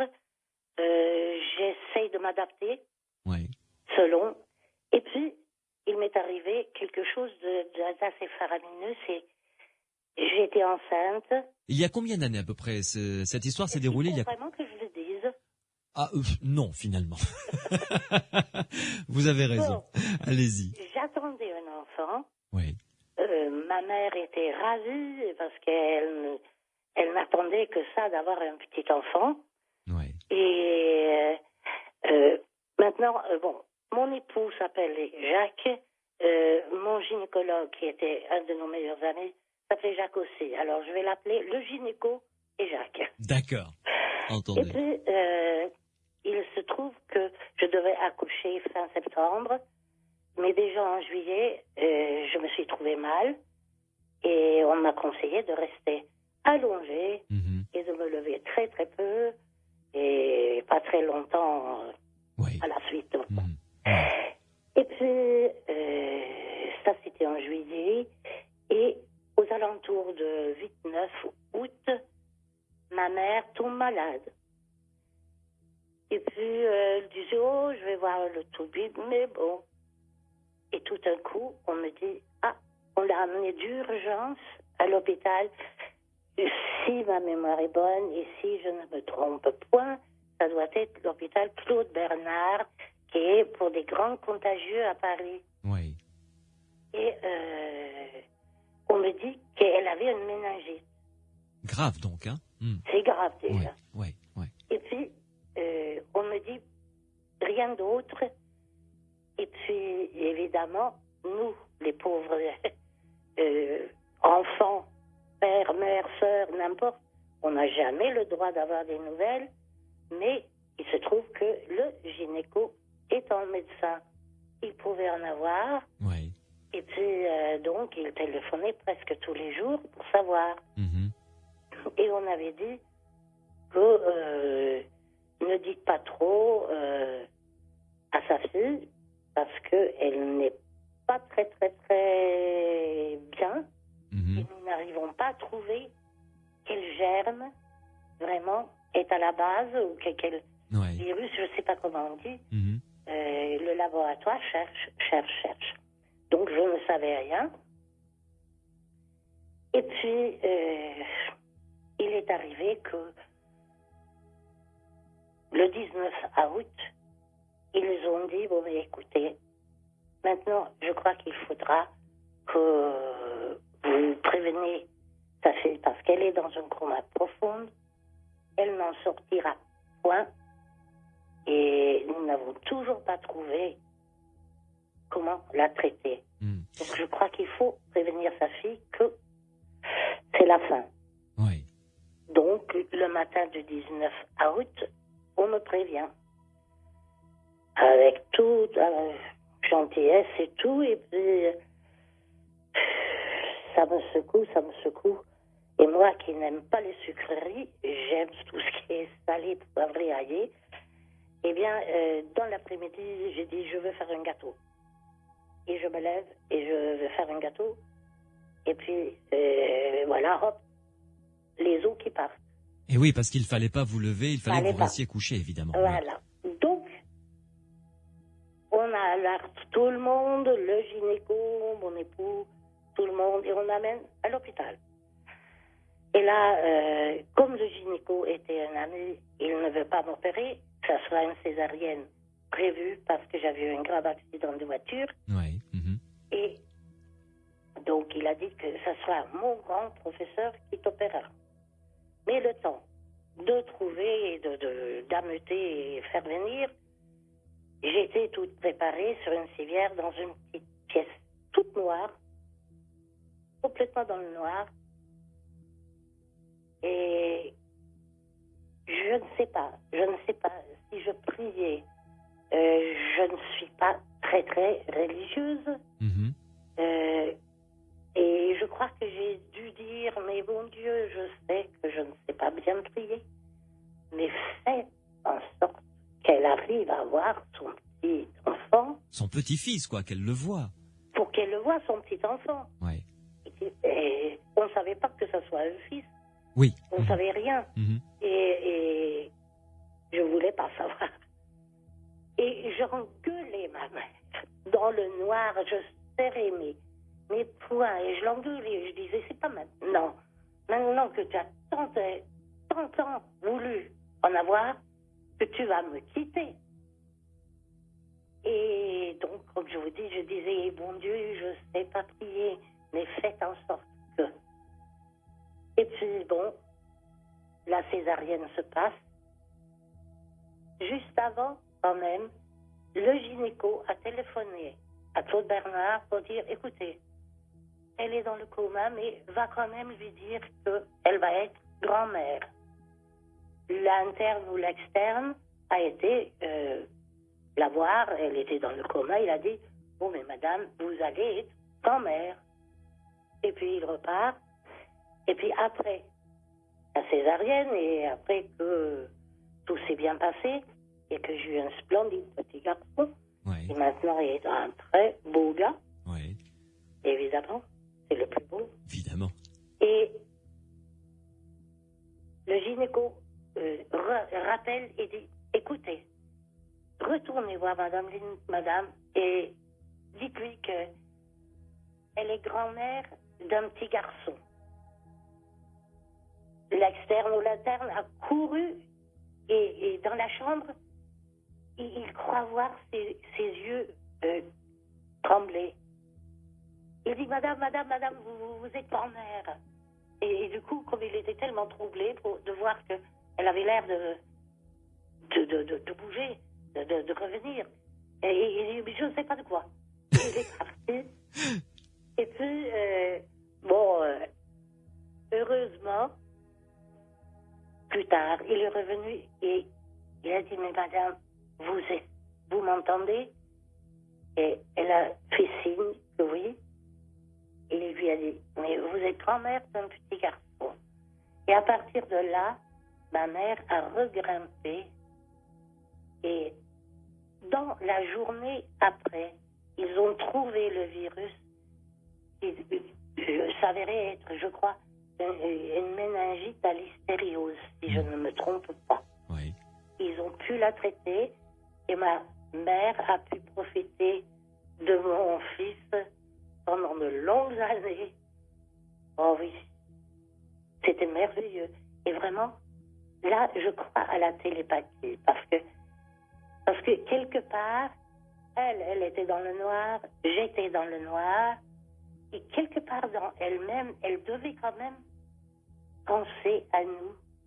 Et moi, je pensais tellement, tellement fort à elle que je crois que quelque part là, tout ça s'est rencontré. Je ne sais pas si c'est comme ça que se passe la télépathie, mais je trouve que c'est assez merveilleux, non? Ouais. Écoutez, ma chère Trudy, vraiment, c'est une très très belle histoire que vous nous avez racontée. Je vous en remercie parce que c'est vraiment très joli, oui. Plein d'émotions, je vous avoue que dans le studio, là, tout le monde est penché, les yeux rivés au sol, à écouter votre magnifique histoire. Je sais même pas si on a envie de l'analyser d'ailleurs, parce qu'elle se suffit en elle-même. Elle est tellement belle que. Oui, je crois. Je crois. Je vois vraiment pas ce qu'on peut rajouter derrière cette magie qui s'est opérée. Oui. Et puis vous l'avez vécu tellement bien, c'est tellement beau. Exactement. Ce qui s'est passé après, un scénariste l'écrirait, on n'y croirait pas. Oh oui. Tellement c'est beau et joli, c'est vrai. Hein. Je trouve une scénariste pour écrire tout ça. Ah non, c'est pas la peine. Il suffit de retranscrire la réalité. Oui, vraiment, oui, vraiment. C'est absolument émouvant et très très joli. Je me tourne vers. Je vais demander leur opinion à Pierre Massias et Renaud Évrard dès que tout le monde aura rangé son Kleenex ou son petit mouchoir. Renaud, votre opinion sur ça. Enfin, qu'en pensez-vous? Est-ce que vous partagez mon avis? Oui, c'était un témoignage merveilleux. Bonsoir Trudy. J'aurais peut-être quand même des petites questions, mais bien sûr ça fait très décalé. C'est justement quand vous dites à la fin que vous pensez justement qu'il y a eu télépathie, que vous avez influencé le devenir de votre mère finalement. Et au vu des faits, il y a pas finalement quelque chose de paranormal. C'est un récit merveilleux, plein de coïncidences finalement. Je ne sais pas si c'est paranormal. Moi, je pense qu'il y a une question de télépathie. Oui. Une question de télépathie où les pensées se joignent et quelque part peut-être renforce celui qui est faible. Je ne sais pas, qu'en pensez-vous? Oui, c'est-à-dire que votre mère, elle avait aussi sa propre motivation en elle-même de revenir à la vie pour voir son petit-fils. Oui. Je pense que oui, peut-être que vous l'avez encouragé. Alors, c'est vrai que la question qu'on peut se poser, et sur là-dessus, on pourra avoir plusieurs avis, mais c'est où est l'esprit quand quelqu'un est dans le coma? Qu'est-ce que fait cet esprit? Est-ce que vraiment il est éteint, c'est on-off? Qui peut le dire? Voilà, c'est ça. Et où donc. Est l'esprit quand quelqu'un meurt? Oui, alors, aussi. Moi, je ne sais pas. Je ne saurais vous le dire. Tout ce que je sais, c'est ce que j'ai vécu. Et je pense que vraiment, c'est la télépathie. Le télépathie. Non? C'est le ou la? La télépathie. Oui, ou la télépathie. La télépathie, oui. C'est quelque chose qui n'est pas tout à fait... je dirais pas tout à fait... pas normal, mais c'est quelque chose au-dessus de nous. Oui, non, on peut le voir. On peut le voir tout à fait comme un lien transpersonnel. Il y a pas mal de gens qui l'élaborent de ce côté-là. Oh là, vous utilisez des grands mots. Oui, c'est ça.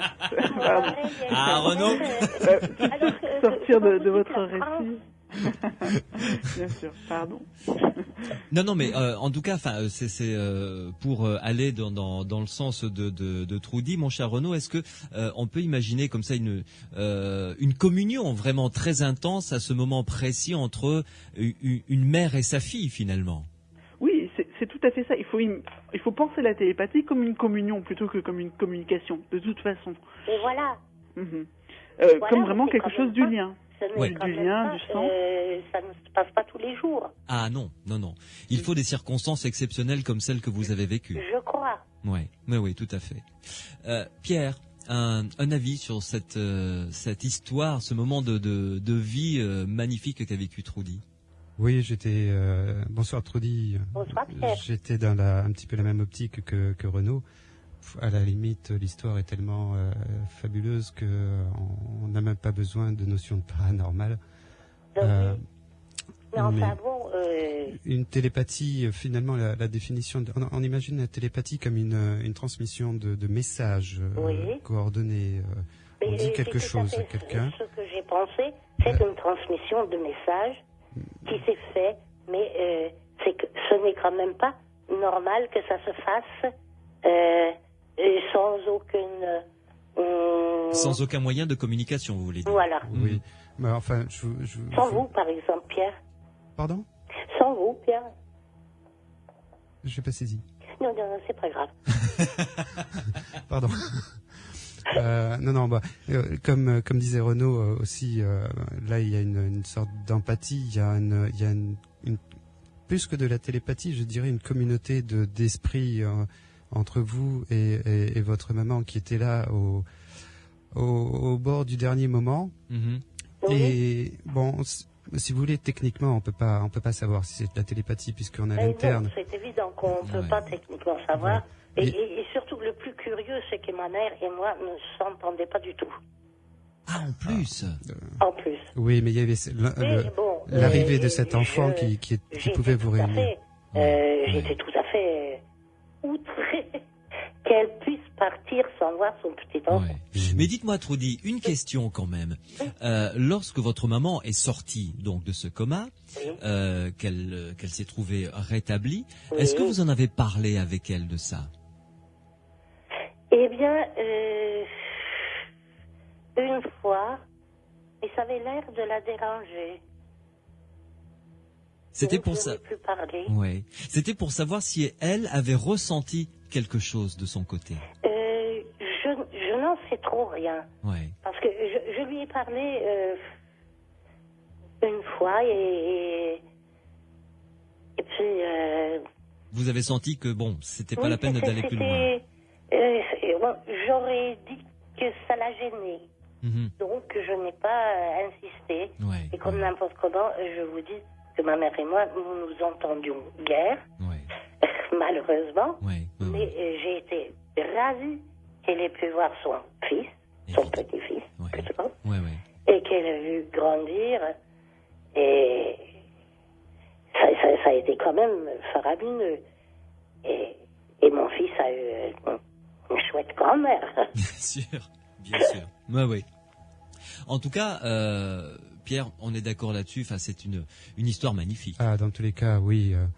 On peut avancer que dans les maladies, dans la médecine, on trouve un cas de rémission spontanée sur 600 000 environ, toutes maladies confondues. C'est un événement extraordinaire en lui-même. Je peux vous dire que les médecins de l'hôpital ont été complètement sidérés. Eux, beaucoup plus que ma mère. C'est assez fabuleux quand même parce que en fait, votre maman a eu juste l'opportunité, a eu juste le réflexe dans cette communion autour de cet enfant qui arrivait, de donner le temps au médecin de trouver le moyen de la guérir. Elle est sortie de son coma à ce moment-là. Les médecins trouvent et la soignent. La soignent. L'histoire est absolument fabuleuse. C'est faramineux. C'est vraiment une très très belle histoire. Et j'adore votre programme. Merci beaucoup, ma chère Trudy. Merci. Et il est enrichi par des histoires comme la vôtre. Donc je vous en remercie également. Je vous souhaite une excellente soirée en tout cas, Trudy. Pareillement. Merci beaucoup et à très bientôt. Bonsoir. Au revoir. Au revoir. 0826 300 300, si vous avez vécu quelque chose qui vous semble être de l'ordre du paranormal, n'hésitez pas à nous contacter comme Valérie l'a fait tout à l'heure, comme Trudy et comme Pascal de Perpignan que l'on va retrouver dans quelques minutes pour nous raconter un phénomène paranormal qu'il a vécu et qui l'a quand même bouleversé, parce que c'est vrai que quand on vit ce genre de phénomène, surtout quand c'est la première fois pour les trois quarts d'entre nous, nous en vivrons peut-être jamais, peut-être une seule fois dans notre vie. Ce sont des choses quand même qui interrogent beaucoup et qui retournent pas mal à l'intérieur. 0826 300 300. Vous pouvez donc venir nous rejoindre. Morad est au standard pour recueillir vos appels. Vous pouvez également nous envoyer vos SMS. Vous tapez Sud sur votre portable, vous laissez un espace, vous rédigez votre texte, votre commentaire, votre question et vous envoyez le tout au 71 200. Vous êtes les bienvenus toujours dans les Aventuriers de l'étrange sur Sud Radio. Sud Radio. Samedi et dimanche, 22h minuit. Louis Bénédit, les Aventuriers de l'étrange. Si vous pensez avoir vécu quelque chose de l'ordre du paranormal, comme Trudy qui nous a appelé avec cette histoire merveilleuse, comme Valérie, vous n'hésitez pas à nous appeler au 0826 300 300, 0826 300 300 avec Pierre Massias et Renaud Évrard. Nous sommes là pour vous écouter et essayer d'éclairer votre lanterne pour que vous puissiez avancer et comprendre un petit peu, et nous par là même, ce que vous avez vécu. Pascal, bonsoir. Bonsoir, monsieur Bénédicte. Alors, appelez-moi Louis, Pascal. Louis ? Oui. Mon cher Pascal, vous nous appelez de la région de Perpignan. Vous êtes chef d'entreprise et dans le cadre de votre entreprise, comme dans toutes les entreprises, il y a des représentants qui travaillent évidemment pour vous. Et vous avez vécu quelque chose qui vous a quand même bouleversé, parce que c'est la première fois que vous viviez quelque chose de paranormal, je crois. Oui, je voudrais remercier votre émission qui permet de parler de ces problèmes, parce qu'on ne sait pas toujours à qui en parler. C'est vrai. Oui, alors, c'est vrai. Moi, ce qui m'est arrivé, c'est une petite entreprise familiale, et je travaillais avec un commercial depuis de nombreuses années, et depuis quelque temps, j'avais de nombreux problèmes avec lui. Et cet été, comme dirait Martin Luther King, j'ai fait un rêve, mais c'était pas le même genre de rêve. Oui. J'ai rêvé que je me trouvais dans un bureau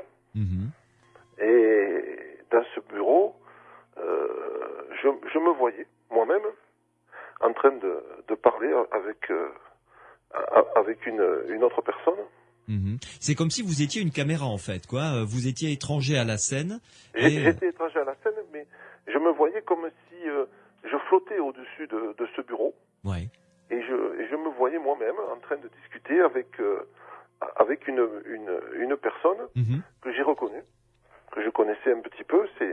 Ça se passait dans une administration où j'avais déjà été plusieurs fois, mais de façon épisodique pour des formalités administratives. Ouais. Et je me voyais en train de parler à cette personne. Et je me demandais ce que je faisais là. Et la vision était très claire, hein. Oui, la vision était très claire. C'est comme si c'était plus que dans un rêve normal, si j'ose dire. Oui. Je n'entendais pas ce qui se disait au début, mais je pouvais tout voir comme si j'étais. Et j'avais l'impression d'être près de la fenêtre de ce bureau, d'être comme si j'étais un peu suspendu au plafond, et de me voir moi-même. C'était curieux, et de voir le bureau, un peu ce qu'il y avait autour, et cette personne à qui je m'adressais, je voyais que je lui parlais. Ouais. Ça a duré un petit moment. Et au bout d'un moment, j'ai entendu ce qui se disait, et cette dame me disait que ce fameux commercial, qui travaillait avec moi... Et avec qui vous aviez des problèmes? J'avais pas mal de problèmes avec lui. Ouais. Elle m'a appris qu'il travaillait dans une autre entreprise, à mon insu. Et qui était concurrent de la vôtre. On peut dire ça. Ouais. Et qu'il avait une carte professionnelle. C'est une profession réglementée où il faut avoir une carte professionnelle. Et il avait une carte professionnelle dans une entreprise similaire. D'accord. Et je me réveille là-dessus. D'où surprise quand même. Ah oui, surprise. Merde. Très surpris et je m'y attendais pas du tout. Je n'avais de façon consciente, en tout cas, aucun élément me permettant de soupçonner ça, quoi. Détecter quelque chose. Ouais. Ni de près ni de loin, je ne vois pas comment j'aurais pu imaginer une telle chose. Ouais. Alors ça m'a un peu perturbé. Le matin même, en me rasant, si j'ose dire, je pensais pas à grand chose, mais cette chose me revenait à l'esprit toute la journée. J'y pensais, à tel point que je me demandais s'il fallait que j'aille dans cette administration pour vérifier, quoi, vraiment. Pour aller poser la question. Ouais. Alors j'y ai même pensé pendant plusieurs jours. Je sais où j'y pensais, notamment dans un magasin où on peut faire des photocopies, où j'avais été faire des photocopies. Et là, j'ai pris la décision que c'était n'importe quoi et qu'il ne fallait absolument pas avoir des idées comme ça, que ça pouvait pas tenir la route. Et j'ai décidé de ne pas en tenir compte. D'accord. Mais ça m'avait frappé. Ouais. À plusieurs reprises. C'est-à-dire que le matin au réveil, vous avez eu vraiment le souvenir très clair de ce rêve, quoi. C'était vraiment. Généralement, vous le savez, les rêves, on peut s'en rappeler quelques instants et en principe, on les oublie rapidement. Oui, ça devient flou. Voilà. Et là, c'était pas flou. Ouais. J'ai encore la vision dans l'esprit là. Ouais. Et ce qui était amusant, c'est que ça avait l'air vrai. Je sentais d'une certaine façon, je ne sais pas dire comment, que c'était pas un rêve comme un autre. C'est ça. Et j'avais surtout cette impression curieuse de m'être vu moi-même et de me sentir, non pas physiquement, mais par la pensée, présent et au-dessus de ce bureau et de voir la scène. Ça, c'était curieux. Ouais. Bon, enfin, il y a des rêves curieux, il y en a plein. J'y ai pas cru. Ça m'a troublé, mais je n'ai pas cru à cette histoire. Voilà. Et alors, par la suite, j'aurais eu tort j'aurais dû y croire. Parce que il a passé à peu près 3 semaines, 1 mois, et je me suis rendu dans cette administration pour demander des renseignements. Ouais. Et je me suis trouvé à discuter avec cette fonctionnaire.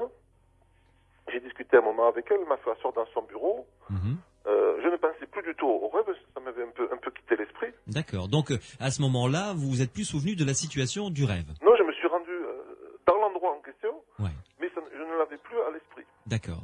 Et donc, j'y suis allé pour des problèmes de carte professionnelle.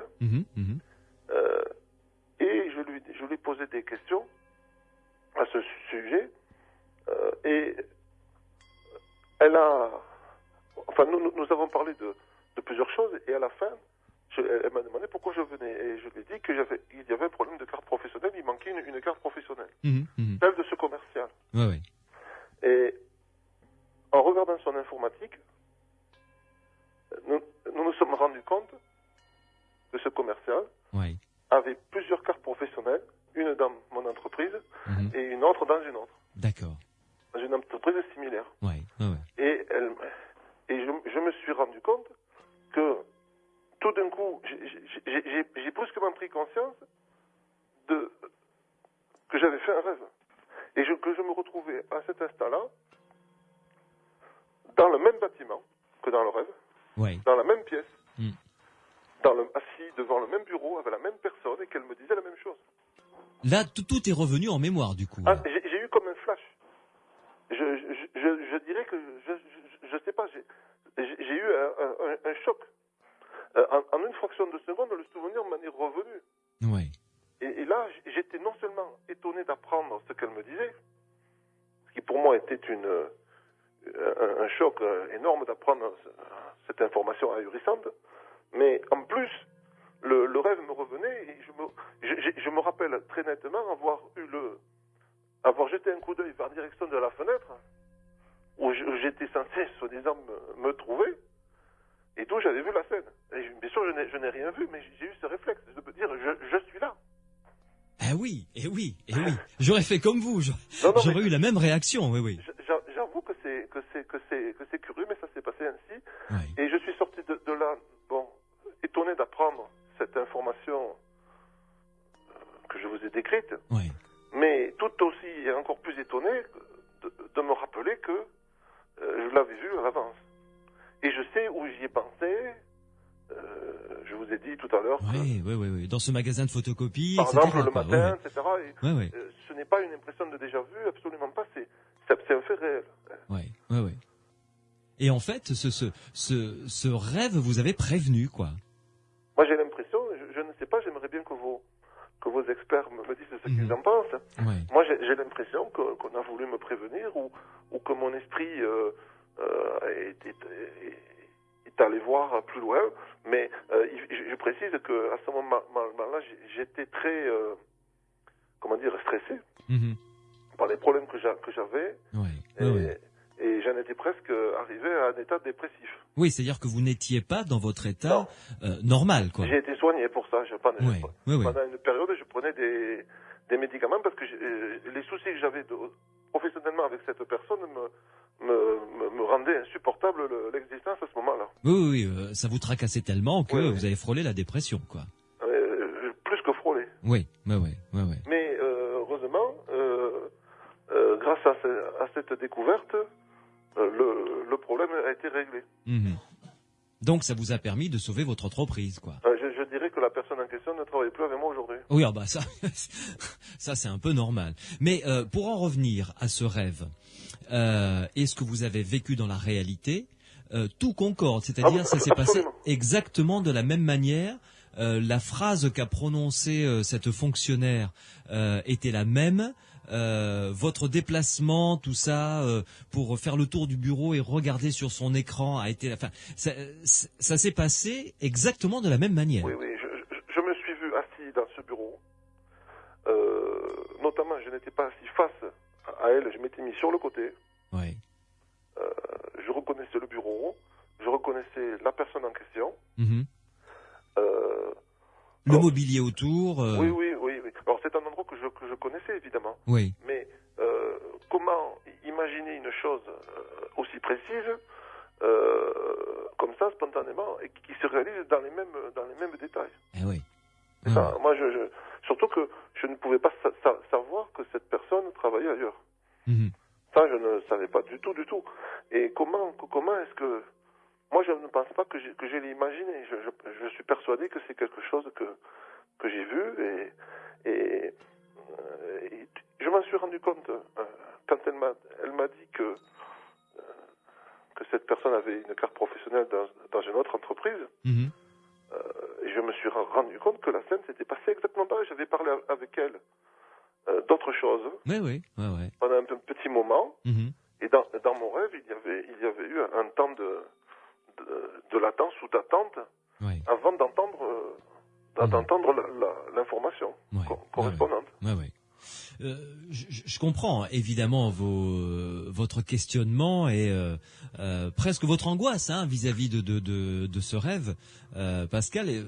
Renaud Évrard, que pouvez-vous dire à Pascal pour éclairer un petit peu sa lanterne, lui expliquer ce qu'il a vécu tout au moins? Bonsoir Pascal. Bonsoir. C'est un témoignage qui m'en rappelle vraiment un autre, j'en parlerai peut-être tout à l'heure. Là, dans ce que vous disiez, je pense que une de vos hypothèses est pas mal, l'idée que votre inconscient vous a prévenu finalement de ce choc émotionnel que vous dites assez énorme, et que finalement c'était quelque chose pour vous protéger, que vous avez finalement pas assez pris en compte pour vous préparer justement à ça, quoi, vu que ça vous est revenu dans la figure le jour même. Mais bon, dans votre état de stress, c'est une possibilité justement que ce soit quelque chose du rêve prémonitoire. Mais le problème qu'on a, et vous nous excuserez, c'est le problème là de la trace. Vous avez aucune trace qui prouverait finalement que vous avez fait ce rêve un mois avant, par exemple en prenant des notes, en ayant parlé à quelqu'un. Vous n'avez rien de tout ça, non? Non. Oui. Et donc, ce qui est problématique, c'est que... Non, mais je le sais, mais j'en ai pas parlé parce que je n'y croyais pas moi-même. Oui, c'est compréhensible. Après, ce qui se passe, c'est que on peut encore imaginer, parce qu'on connaît des cas comme ça, où il y a justement une on crée le rêve, on crée des souvenirs. Non. Ah, oui, je sais bien, mais... non, c'est absolument impossible. Je sais quand j'ai pensé dans ce magasin où je faisais des photocopies, je vous l'ai dit, et ça c'est un fait, je sais quand c'était, non, il y a aucun problème. C'était le jour même, c'était tout frais, et j'ai pensé, parce que c'était quelque chose qui m'avait frappé fortement, j'y ai passé toute la journée. Oui, et ça m'a poursuivi pendant plusieurs jours, non. Non, moi je suis d'accord, je vous suis en fait, mais je j'ai vous dis vraiment qu'il y a justement ces deux hypothèses, et que je pense qu'il y a des gens qui peuvent ne pas vous croire et qui pourront se contenter justement de penser que vous avez... bien entendu, mais moi-même je me suis posé la question. Bien sûr.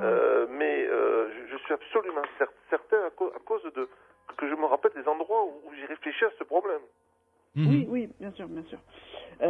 Et autre chose, c'est vrai que là, c'est un cas qui m'en faisait penser à quelque chose d'une autre personne qui m'est très proche, qui m'a parlé de ça, qui était justement directeur d'une entreprise et qui a comme ça eu un flash à un moment où il a vu son second devant le président, donc le niveau hiérarchique encore au-dessus, en train de le balancer, de le trahir ou quelque chose comme ça, un coup dans le dos. Et voilà, c'était un flash qui a été venu comme ça, et même chose, il n'en a pas tenu compte, et un mois plus tard, il s'est rendu compte du coup de poignard, quoi, et qu'il avait reçu. Et c'est vrai que donc la traîtrise au travail, finalement, est à vivre quand même des situations, parce qu'on a des liens finalement assez forts avec nos collègues, et justement, là, votre collègue en particulier, ça a l'air d'être... de quelqu'un qui finalement représentait beaucoup pour vous dans le côté négatif et qui a influencé beaucoup sur votre état mental. Oui. Pierre, ton analyse concernant ce rêve particulièrement étrange, combien de temps s'est-il passé, j'ai oublié de vous le demander Pascal, entre ce rêve que vous avez fait et la réalité? 3 semaines, un mois.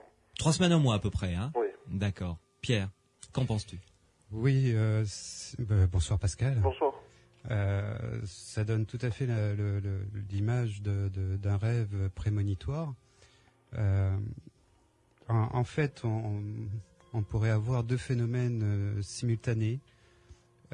Disons que comme vous n'aviez pas les moyens de connaître ce statut de votre commercial, vous n'aviez pas les moyens normaux, je vais dire. Non, absolument aucune information sur cette... Voilà, vous avez pu sentir, vous avez pu peut-être, c'est une interprétation, sentir cette situation par clairvoyance. On parle de flash de voyance, mais là on commence à rentrer dans des termes un petit peu plus précis. Donc la voyance, c'est beaucoup plus général. C'est un terme public où on associe plein de choses un peu en veux-tu, en voilà, qui prédit l'avenir, etc. Là, je vais parler de clairvoyance, qui est vraiment le fait de connaître un événement présent mais distant, dont on n'a pas les moyens de connaître l'existence normalement. Donc vous sentez la situation conflictuelle avec ce collaborateur par clairvoyance, mais le problème dans ces cas-là, et dans les cas spontanés, c'est de le faire émerger à la conscience. Et donc, un petit peu comme Renaud le disait tout à l'heure, l'inconscient va chercher à vous avertir. Et en l'occurrence... c'est passé par le biais d'un rêve. Ça pourrait passer par le biais d'un rêve qui plus est prémonitoire. C'est-à-dire que là, on a un deuxième phénomène psy qui apparaît, c'est la prémonition, donc qui donne une image du futur. Ouais. Et en l'occurrence, on n'aurait même pas un phénomène psy très spécifique, mais une conjugaison de deux phénomènes psy en même temps, oui. En même temps. De la clairvoyance et du rêve prémonitoire. Voilà. Ouais. Alors, la clairvoyance, ça veut dire quoi exactement? C'est-à-dire avoir la conscience très nette et précise d'un événement très précis, très ponctuel, qui va se dérouler dans l'avenir. Et pardon, Louis. D'une information. Une information distante, c'est au temps présent. Donc la clairvoyance ici permet d'obtenir l'information, le commercial est dans une situation conflictuelle avec moi. Oui. Mais ça, je savais que j'avais des problèmes, mais d'aller imaginer une chose aussi incroyable, ça, je ne vois pas comment j'aurais pu deviner. Il travaillait également pour la concurrence. C'est ça la découverte. Oui, d'accord. Voilà, c'est ça la découverte. Donc là, on a beaucoup de choses. Là, on a la concrétisation du problème par le phénomène de prémonition. Ouais. On a a priori, on aurait peut-être un élément me permettant de soupçonner quoi que ce soit. Ouais. Absolument aucun élément. Et cet élément, vous l'obtenez. Bon, là non plus, je vais en supprimer le terme de clairvoyance puisque vous sentiez une situation anormale. Mais vous avez donné corps à cette situation anormale par le rêve prémonitoire. Ouais. Et on se retrouve dans une situation où on est en conflit intérieur. Manifestement, vous viviez très mal la situation. Et un moyen donc de soulager votre fardeau, c'était de produire un phénomène psy. Ouais. Peut-être que ça a déclenché quelque chose. Que ça vous tout à fait. Une porte. Oui, tout à fait. C'est ça. J'aurais peut-être pu, par exemple, imaginer cette chose-là, mais voir l'endroit où j'allais la prendre et dans les mêmes conditions avec la même personne et tout, moi c'est ça que moi qui c'est ça le phénomène. Côté, c'est ça le phénomène psy que vous avez vécu. Voilà, c'est ça la prémonition en elle-même. Bon, un phénomène prémonitoire, ça peut être du plus vague au plus précis. Vous avez eu le plus précis, le haut de gamme, quoi, si je puis dire. Le haut de gamme. Absolument. J'ai rien fait pour le mériter. Ah bah non, là, mais vous l'avez pris dans la figure, si je puis me permettre, avec toutes les options, quoi. Vous l'avez pas choisi, mais vous avez eu le haut de gamme. Enfin, en pleine figure, mais quand même, l'objectif de cette prémonition, c'était quand même de se sortir de la situation. En vous disant à vous-même, je ne suis plus du tout stressé. En vous disant à vous-même, on va trouver la solution. Par contre, j'aimerais revenir sur ce que Renaud a voulu exprimer tout à l'heure. Il m'a semblé que Renaud, tu voulais introduire une notion de rétroaction. Oui, ce qui se passe parfois dans des déjà-vus, c'est que c'est des faux souvenirs qui sont créés et qui viennent accompagner justement le phénomène. Un phénomène où il y a une émotion. Oui, c'est ça. Oui, j'ai réfléchi, j'ai pensé à ça. Mais pour moi, c'est pas un faux souvenir du tout. Je me rappelle parfaitement le moment où je me suis réveillé après ce rêve. J'en ai le très net souvenir. Je savais qu'il s'était passé quelque chose. Ouais. Le matin, je vous dis qu'en me rasant, j'y ai pensé. J'ai pensé à mon travail. Je vous dis, j'ai pris la décision de ne pas aller vérifier l'information à cet endroit-là. J'y suis allé par la suite pour une autre raison. Je me suis retrouvé à cet endroit-là un peu par hasard. Mais j'ai pris la décision consciente de ne pas vérifier parce que j'avais un vrai souvenir et si vous voulez, je sais pourquoi j'ai été faire des photocopies, je sais quoi j'ai photocopié. Oui, tout à fait. Cette hypothèse, j'y ai réfléchi plusieurs fois. Et pour moi, ça n'est pas possible. Oui. Pierre, est-ce que le fait que durant cette période où il a vécu le rêve prémonitoire, où Pascal a vécu le rêve prémonitoire, durant cette période, il était en état de dépression à cause de ses rapports conflictuels justement et de sa société qui était en danger à cause des agissements de ce commercial. Est-ce que le fait d'être en dépression, ça fait tomber des barrières, ça crée une situation mentale qui fait qu'on est peut-être plus réceptif à ce genre de phénomène?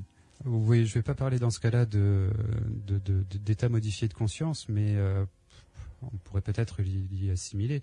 Disons que le stress le stress, quel qu'il soit, et plus fort il est, mais dans un état particulier. Et comme on l'a vu quand même déjà assez souvent, l'apparition d'un phénomène psy, c'est, je dirais, caricatural dans les cas de poltergeist. L'apparition d'un phénomène psy a pour objectif en fait c'est une soupape d'apporter une soupape, d'apporter une correction, d'apporter un soulagement à une situation conflictuelle avec soi ou avec les autres.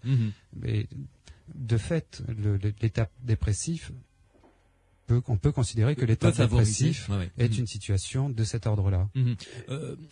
Renaud, qu'en pensez-vous? Être dans un état dépressif comme ça peut faire, moi je dis faire tomber des barrières, c'est un jargon populaire je dirais, mais qui doit pas être le bon. Ça peut favoriser la production justement de ce genre de phénomène, en règle générale? Je penserais pas, enfin... Là, on a l'impression, mais il y a tellement d'états différents, normaux, un peu modifiés, beaucoup modifiés, finalement, qui facilitent.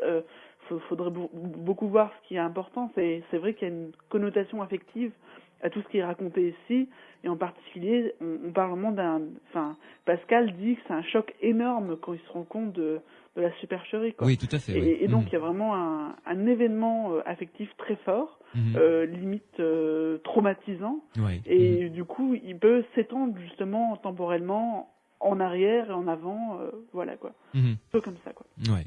Et ce qu'il y a de surprenant, je trouve, dans le témoignage de Pascal, et ça vous avez insisté dessus, mon cher Pascal, c'est le fait que vous êtes acteur, et en même temps témoin. Dans ce rêve, quoi, comme si vous étiez accroché au plafond, c'est ce que vous nous avez dit, pour être témoin de la scène où vous êtes acteur en même temps. Oui, c'est-à-dire qu'en fait, à mon réveil, quand je me suis rappelé ce rêve, c'était le fait d'être présent physiquement, de me voir et d'y être présent au-dessus de la table par l'esprit, si j'ose dire, m'avait évidemment frappé. J'oserais même dire que presque pendant le rêve, c'est une chose que j'avais remarquée. Comme si j'étais conscient d'une certaine façon à ce moment-là. Je me disais, tiens, c'est curieux, qu'est-ce que je fais là? Je suis assis et je suis au-dessus en même temps. J'en avais pleinement conscience. Vous vous êtes rappelé de vous être dit ça durant votre rêve? Ah oui, tout à fait. C'est curieux ça, Pierre, hein? Oui, tout à fait. C'est être dans un rêve et avoir conscience que c'est un rêve et en se disant, tiens, c'est bizarre, qu'est-ce que je fous là? Monsieur Bénédicte, que j'avais conscience que c'était une situation étonnante. Alors, je ne dirais pas que je me rappelle de tout, mais enfin, je me suis vu clairement, j'ai le souvenir de m'être vu comme si j'étais à la fenêtre de ce bâtiment. Je ne savais pas trop si j'étais d'ailleurs à l'intérieur ou à l'extérieur. Je sais que j'étais près de la fenêtre. Et je voyais clairement ce qui se passait à l'intérieur. Tout à fait. Et j'étais étonné de me voir assis. Voilà. Mais je reconnaissais les lieux, je les connais vaguement. J'y vais très rarement, mais pour des formalités administratives, mais sans plus. Mais ce qui m'étonnait, c'était de me voir moi-même. Oui, complètement. Et à la fin, j'ai entendu parler. J'ai entendu, on m'a expliqué, parce que j'ai découvert par la suite. Oui, tout à fait. En tout cas, mon cher Pascal, merci pour ce témoignage vraiment très très intéressant. Pascal qui nous appelait de Perpignan comme quoi un phénomène paranormal que l'on vit, surtout si c'est la première fois dans sa vie que l'on vit ça peut être vraiment traumatisant, Pierre. Oui, tout à fait. Traumatisant, et là pourtant on pourrait se dire non, ça n'a pas de raison d'être traumatisant. Au contraire, ça a aidé à sauver son entreprise, etc. Mais c'est toujours, c'est pas toujours, mais c'est très souvent dans des situations fortes dans lesquelles le sujet psy est très fortement impliqué. Ouais. Donc c'est toujours très très éprouvant, surtout quand on connaît pas le domaine, quand ça tombe comme ça sur la figure. Pierre Macias, Renaud Évrard sont en ma compagnie dans les Aventuriers de l'étrange jusqu'à minuit pour analyser vos témoignages et vous aider à comprendre ce qui s'est passé. Vous pouvez nous appeler au 0826 300 300 0826 300 300 si vous aussi vous pensez avoir vécu des phénomènes paranormaux. Vous pouvez également intervenir par le biais des SMS. Vous tapez Sud sur votre portable, vous laissez un espace, vous envoyez votre texte, votre commentaire, votre réaction au 71 200. Et je vous rappelle d'ailleurs que demain, nous consacrerons l'émission entière au phénomène justement du rêve prémonitoire. Dans quelques minutes, un autre auditeur, Nemov, lui, va nous faire part de phénomènes qu'il ressent. Vous allez voir, c'est assez étonnant. Sud Radio, samedi et dimanche, 22h minuit. Louis Bénédy, les aventuriers de l'étrange. Je vous rappelle que si vous prenez l'émission en route, vous allez pouvoir la réécouter en entier par le biais des podcasts sur d'abord le site sudradio.fr, le podcast sur iTunes, vous tapez Sud Radio et vous tombez sur les 20 minutes, les 20 meilleures minutes de l'émission. Ou si vous voulez l'écouter en entier ou réécouter une des nombreuses émissions qui sont sur Sud Radio depuis le mois d'avril 2006, eh bien, c'est pas avril, Pierre, c'est quoi? Pardon, Louis, c'est mi-mars. Mi-mars, pardon. Bon, voilà. Et là, c'est moi aussi, ouais. Alors donc, depuis mi-mars, ça le fait marrer. Depuis mi-mars 2006, sur le site de Pierre Macias, psyland.org, psiland.org, vous pouvez télécharger une des émissions et l'écouter sur votre lecteur MP3 ou en direct en ligne sur Internet. Pierre Macias, donc de psyland.org, et Renaud Évrard du groupe des étudiants de l'Institut Métapsychique International sont en ma compagnie pour écouter les témoignages de ceux et celles qui nous appellent au 0826 300 300. Nemov, bonsoir. Bonsoir à tous. Alors, vous nous appelez parce que vous vivez un phénomène particulier et assez régulièrement. Expliquez-nous ce dont il s'agit. Alors, moi j'ai du magnétisme dans les mains. Oui. Je fais souvent des massages. Oui. Pour les gens qui ont mal à la tête, par exemple. Un truc tout bête, les gens qui ont mal à la tête, les gens qui ont des douleurs aux jambes, aux genoux, au dos, dans n'importe quoi. Quand ils me demandent de les masser, ou même quand je suis à côté d'eux, des fois je ressens la douleur sur moi. Donc la dernière fois j'étais avec une amie à ma mère et j'ai eu mal à mon épaule. Et je lui ai demandé s'il avait pas mal à son épaule. Et effectivement elle avait mal à l'épaule. Et par des gestes tout simples, je lui ai soigné son mal d'épaule. En fait, j'ai ressenti la douleur sur moi, et pour la soigner, je fais ce qu'on aimerait que l'on me fasse. Ah, joli, ça. Ouais. Je soigne aussi également les plaies. Une autre fois, il y avait quelqu'un qui s'était fait une plaie. Je lui ai dit, écoute, j'ai jamais essayé sur une plaie, pour voir ce que ça fait. Donc j'ai posé mes mains juste au-dessus de la plaie, je n'ai pas touché la plaie, j'étais juste au-dessus. Et elle m'a dit, c'est comme si on m'avait mis une bombe de froid sur la main, sur la plaie, quoi. Et donc il y avait plein de gouttes d'eau qui ressortaient de la plaie, quoi, toute la chaleur qui ressortait de la plaie, et puis la personne n'avait plus mal à la plaie. Et aussi la dernière fois je l'avais fait sur une de mes cousines qui habite à Paris, qui savait que je pouvais soigner. Elle m'a dit, écoute, j'ai mal au mollet, si tu peux faire quelque chose. Je lui ai fait, à distance j'ai jamais essayé, donc pourquoi pas essayer, quoi. Et j'étais au travail, donc je faisais la sécurité, donc j'avais rien à faire, donc je me suis dit, on va essayer. J'ai mis mes mains sur mon mollet, et puis au bout d'un moment j'ai senti une douleur. En fait, j'ai passé ma main de haut en bas au mollet pour essayer de trouver l'endroit, et je suis tombé sur le bon endroit parce que j'ai senti une douleur. J'ai commencé à me visualiser son mollet, essayer d'imaginer son mollet. Oui. Et pendant que j'étais en train de faire ça, elle m'a envoyé un message, elle me dit j'ai des fourmis dans le mollet, j'ai mal au mollet. Alors j'ai envoyé un message, je fais t'inquiète pas, c'est normal, c'est toujours ça. Et par la suite, elle m'a dit qu'elle avait plus mal au mollet et que ça faisait 12 ans qu'elle avait mal à ce mollet parce qu'elle avait eu une opération. Oui. C'était mal passé, puis bon là, on va dire en 1 heure, c'est passé. Donc j'aimerais bien savoir d'où ça vient, comment ça se fait, comment ça se passe, comment j'arrive à soigner des gens comme ça. Oui. Alors. Tout ce qui est maux de tête, tout ce qui est et je le sens quand ça marche parce que j'ai les mains chaudes et j'ai des gouttes sur le front, je transpire. Oui, ça vous pompe de l'énergie, quoi, vraiment. Ça me pompe de l'énergie, voilà. Et j'aimerais savoir aussi comment faire pour bien l'utiliser, quoi, ou me renseigner, ou me... Alors, il y a des gens qui disent qu'ils ont du magnétisme, qui sont des charlatans, donc. Oui, il y en a pas mal, malheureusement. Il y en a pas mal. Alors, d'abord, vous vous êtes rendu compte que vous aviez la possibilité, la capacité de faire ça, il y a longtemps, ça s'est passé de quelle manière? La première fois, vous vous êtes rendu compte que vous pouviez soulager comme ça, ou que vous ressentiez la douleur des gens? Tout a commencé bêtement. Il y a 5-6 ans, j'étais en BEP, et j'étais dans une classe où il y avait des filles. Oui. Et j'aimais bien faire des massages. Donc je leur massais le dos, la tête. Oui, je m'en doute. Moi j'aurais fait pareil. Voilà. Et il y a une fille qui avait souvent mal à la tête. Oui. Donc je dis écoute, je te fais des massages, tout ça. Et ça lui passait. Et bon, à force, elle me disait qu'elle avait mal à la tête. Mais bon, moi, au bout d'un moment, je me suis dit, bon, elle en abuse, quoi. Elle aime bien se faire masser. Et en fait, c'est qu'elle avait une tumeur à la tête. Ouf. Et ça, on l'a senti qu'après. Elle a su qu'après, quoi. Ah oui.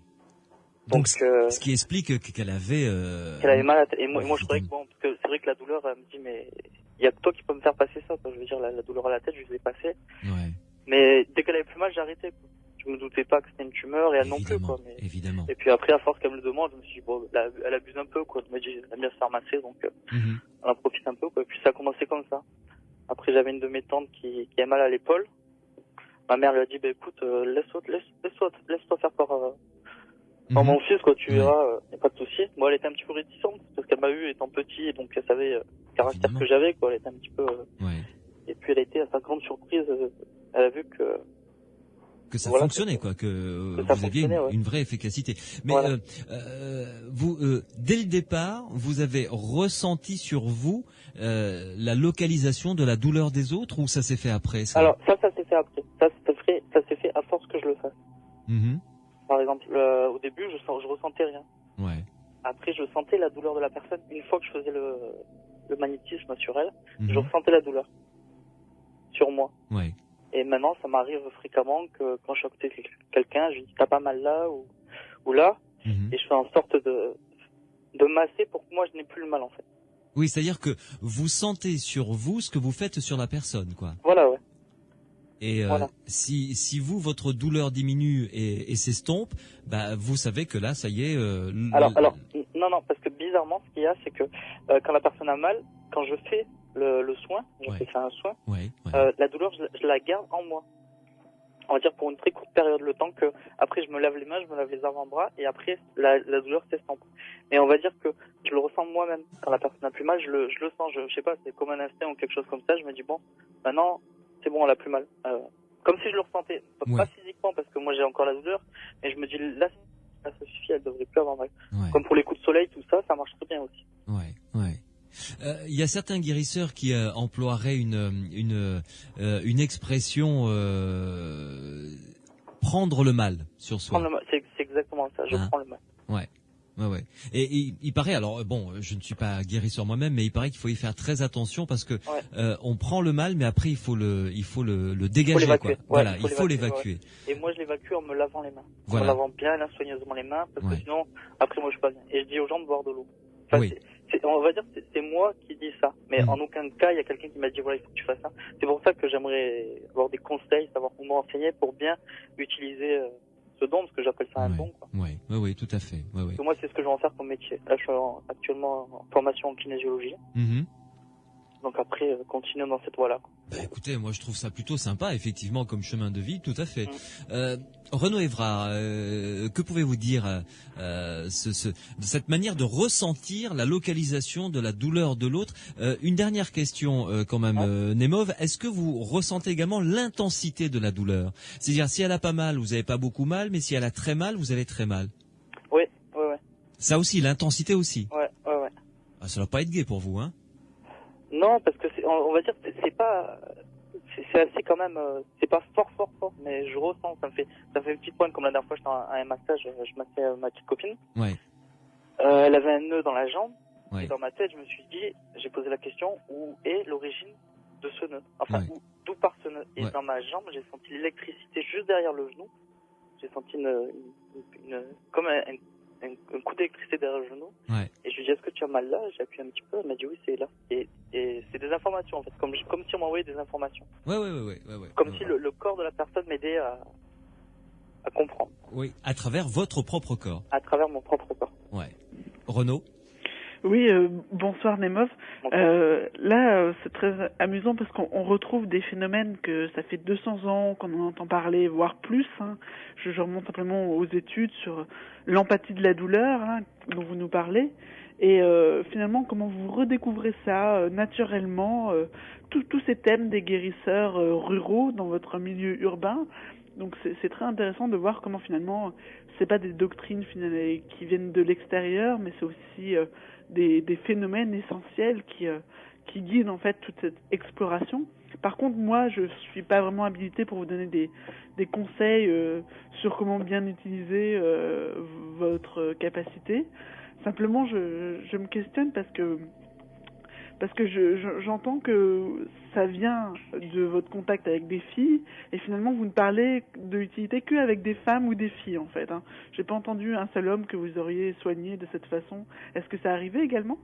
Ah oui, non, mais bien sûr, non, je parle des filles parce que bon, c'est vrai que c'est souvent ma copine sur qui je masse. Ma mère c'est un salon de coiffure, donc c'est souvent soit ses clientes, soit ses amis. Ouais. Voilà, donc c'est vrai que moi je fais de la gymnastique et au niveau de la gymnastique j'ai souvent soigné des tendinites. J'ai déjà soigné aussi une hernie discale. Ouais. Enfin, il y a plein de... Et ma petite sœur a le même don que moi. Ah bon? Ouais. Mais dans votre famille, il y avait quelqu'un qui avait ce talent ou c'est arrivé comme ça? Non, c'est arrivé comme ça. Mais on va dire que ma mère est très spirituelle, on va dire. Ouais. Elle est très énergie, très... Oui, mais elle n'a pas ce don. Elle, non, elle n'a pas ce don, elle. Et votre grand-père ou dans la famille, non, vous n'en avez pas entendu parler par hasard? Elle m'a dit que, vaguement, que j'avais un grand-père ou une grand-mère qui avait le même genre de don, mais j'en ai pas trop parlé avec elle. Ouais, parce que en règle générale, Renaud, je crois que on dit traditionnellement que ce don saute une génération, c'est ça? Je sais pas. Enfin, en tout cas, je crois qu'il y a un bon milieu favorable finalement. Quoi. C'est vrai que la réaction de votre mère qui vous renvoie vers votre tante ou vers d'autres amis, c'est quand même pas banal, quoi. Ce serait pas dans n'importe quelle famille que ça pourrait se développer cette acceptance, acceptation. Et bon, si vous voulez en faire un métier, c'est votre droit. Je pense que vous pouvez faire plus de bien que de mal, on sait jamais. Ouais. C'est vrai que faites attention, exercice illégal de la médecine, des choses comme ça. Faut pas avoir des prétentions extraordinaires. Apparemment, pour l'instant, vous tenez quand même à des choses assez normales. Vous prétendez pas guérir une tumeur au cerveau, par exemple, ou des choses comme ça. Donc, mais je connais des gens qui l'ont fait. Là, je suis beaucoup plus réticent quand même. Hein. Ouais, non, mais je comprends tout à fait. Moi aussi, j'étais super réticent, mais quelqu'un de mon entourage l'a fait. Et ça m'a aussi glacé. Et je lui ai demandé de m'expliquer comment ça se faisait. Elle m'a dit, je peux pas l'expliquer. Ouais. Donc c'est pour ça que j'ai des gens autour de moi qui se soignent aussi. Et quand je demande de m'expliquer, elle m'a dit, je sais pas. Ça se fait comme ça. C'est pour ça que je cherchais un petit peu une réponse à comment ça marche, comment ça se fait que même à distance, quelqu'un qui est à 700 km, parce que moi je suis de Nîmes, quelqu'un qui est à 700 km de moi, j'arrive à ressentir la douleur et que j'arrive à la soigner à distance, c'est quelque chose que je comprends pas, c'est assez... Oui, tout à fait. Pierre. Oui, bonsoir Nemov. Là, dans ce que vous nous racontez, on retrouve effectivement les caractéristiques des gens qui découvrent cette faculté de venir en aide à leur prochain et qui essayent de la comprendre, de l'amadouer plutôt que de la maîtriser. Ici, on va pas vous donner on va pas vous donner ces conseils que vous attendez, mais envoyez-nous un email à l'adresse de l'émission, et on vous aiguillera vers des magnétiseurs qui pratiquent donc par métier leur magnétisme, et qui eux pourront vraiment vous donner des conseils très ciblés. Oui, qui pourront vous conseiller, parce que chacun a son propre chemin à suivre. Voilà.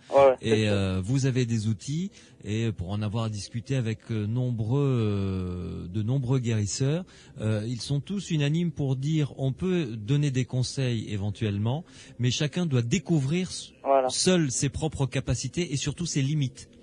Et la manière et sa manière de travailler. Mais envoyez-nous un email. Notre adresse mail c'est étrange@sudradio.fr. Vous voyez, c'est simple, étrange@sudradio.fr, et on vous donnera une ou deux références de personnes que l'on connaît, des guérisseurs qui sont intervenus sur l'antenne, et dont on sait que ils sont totalement honnêtes, dignes de confiance, et qui ont une déontologie de travail très rigoureuse, et qui pourront vous donner, vous guider dans votre début de carrière, en tout cas. Bien sûr.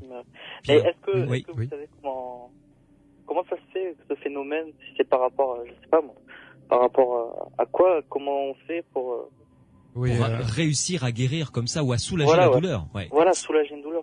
Grande question. Surtout à distance. Là, on va, ça pose pas mal de questions. À distance, par rapport à la pratique, quand on est proche de la personne, où on a où on sent les mains qui chauffent, où la personne éventuellement sent qu'il se passe quelque chose en elle. Je dirais, on est peut-être un petit peu dans ce cas-là, comme dans le cas de la télépathie. Alors, je veux dire par là que bien souvent, quand on cherche à expérimenter dans le domaine du magnétisme, on prend le terme magnétisme, comme beaucoup de termes de la parapsychologie, au pied de la lettre, et on imagine magnétisme, champ magnétique. De là, même si on pense pas, même si on va pas dans l'idée champ magnétique, parce que ça n'est pas un champ magnétique, personne n'a mesuré un champ magnétique dans ce cas-là, bien que ce ne soit pas donc ce type de phénomène, on imagine très facilement à partir de là une onde, quelque chose qui passe du magnétiseur à la personne soignée. Mais même ça, malgré le fait que beaucoup d'expérimentations soient montées avec cette idée en fond, en tâche de fond, il n'est absolument pas démontré qu'il y ait une onde, quelle qu'elle soit, quelque chose, quel qu'il soit, qui passe du magnétiseur au magnétisé. On pourrait très bien imaginer d'autres circuits, en fait, qui pourraient passer par un effet placebo de la personne. Alors, en éliminant les cas où effectivement ce sont des effets placebo, quand faut-il être en mesure de les déterminer, c'est pas évident. Mais disons que si on est dans un cas où ça n'est pas un effet placebo, le magnétisé peut se mettre en communication, pourrait se mettre en communication avec le magnétisé, pour que le magnétiseur se met en relation avec le magnétisé par un chemin qui est de l'ordre, on va dire, de la télépathie, pas de télépathie, mais une certaine empathie, une communication subtile entre les deux, qui amène le magnétisé à se soigner lui-même. Ah oui. Le magnétiseur sert de déclencheur, en fait. Voilà, le magnétiseur. Il se met en communication, il se branche en communication par quel biais on ne sait pas, avec son sujet. Voilà. Et le sujet, si vous voulez, les individus entre eux peuvent avoir une force de persuasion assez importante. On voit ça dans le phénomène de l'hypnotisme, où pour hypnotiser quelqu'un, il faut avoir le consentement de cette personne. C'est-à-dire que la personne va s'auto-modifier, s'auto-influencer, parce qu'elle accorde un pouvoir à l'hypnotiseur qui est en face. Disons que c'est une relation de l'un à l'autre qui pourrait, dans ce cas-là, mettre le magnétiseur en situation de se soigner lui-même sous l'influence du magnétiseur. D'ailleurs, Didier Franck, qui est un magnétiseur que nous avons reçu déjà dans les Aventuriers de l'étrange, nous avait dit à peu près ce que tu es en train de dire, Pierre, c'est-à-dire que il nous avait dit le sujet que je suis en train de soigner a des leviers qu'il ne connaît pas à l'intérieur de lui, et moi la seule chose que je fais, c'est je fais bouger ces leviers, et en fait c'est lui qui fait le boulot, mais c'est moi qui fais bouger les leviers, tout simplement. Oui. Voilà, il utilise les capacités de son malade entre guillemets à se soigner lui-même. Mais bon, tout ça, ce sont des hypothèses, Nemov. Hein. Voilà, ce sont là, c'est hypothèses. Là maintenant, celui qui va découvrir exactement comment ça fonctionne, il a le prix Nobel direct. Hein. Je pense bien. Donc là, pour le moment, là, on en est qu'aux hypothèses. En tout cas, il y a peut-être un point sur lequel j'aimerais revenir. Rapidement. Alors très rapidement, surtout pour des personnes qui découvrent cette possibilité de chez soigner, elles, de soigner, c'est-à-dire de soulager. Attention, l'histoire de la tumeur dont que vous nous avez raconté tout à l'heure, c'est bien terminé, je veux dire. Mais attention lorsque vous soignez, vous soulagez quelqu'un, en aucun cas la soustraire à le traitement médical ou à ses médecins. Oula. D'ailleurs, c'est la base. Le problème, c'est qu'il y a plein de magnétiseurs ou de gens qui disent magnétiseurs qui disent voilà, je t'ai guéri, t'as plus besoin d'aller voir le docteur, tu peux me faire. C'est pour ça que. C'est à éviter. Quelqu'un qui commence comme ça, grave danger. Les talons. C'est clair. Grave danger. Vous nous envoyez un email et on vous mettra en relation avec des guérisseurs dignes de confiance. Il n'y a pas de souci. Merci Nemov. Je vous remercie. Bonne soirée. Au revoir. Renaud Évrard, merci de nous avoir accompagnés une fois de plus pour essayer de comprendre et d'analyser, surtout de prêter une oreille tout à fait attentive et pleine de compassion à tous ceux et celles qui sont gentiment venus nous rapporter de très très belles histoires. À bientôt Renaud Évrard. À bientôt, merci à eux et merci de votre invitation encore. Avec grand plaisir. À bientôt Renaud, au revoir. Au revoir. Pierre, merci pour ton coup de main. Merci à tous. Et puis rendez-vous sur le site psyland.org évidemment pour retrouver toutes les informations que l'on dispense dans cette émission des Aventuriers de l'étrange, et on retrouve en podcast toutes les émissions depuis mi-mars 2006 des Aventuriers de l'étrange à télécharger ou à écouter en ligne comme vous le désirez. Demain, une émission avec le docteur Bernard Auriol qui viendra nous rejoindre, et toi Pierre, puisque on te mettra à contribution également. Ce sera toujours un plaisir d'accompagner Bernard. Oui, qui sera avec nous en direct dans le studio pour cette fois-ci ouvrir le dossier des rêves prémonitoires avec beaucoup de témoignages. Si vous avez vécu vous aussi des rêves prémonitoires, vous pouvez nous rejoindre demain soir à partir de 22h. Merci à Mathieu qui signe la réalisation de cette émission, Morad qui est au standard, Pierre Massiès qui m'aide à la construire, et puis passez une bonne nuit à l'écoute des rediffusions des programmes de Sud Radio. À demain.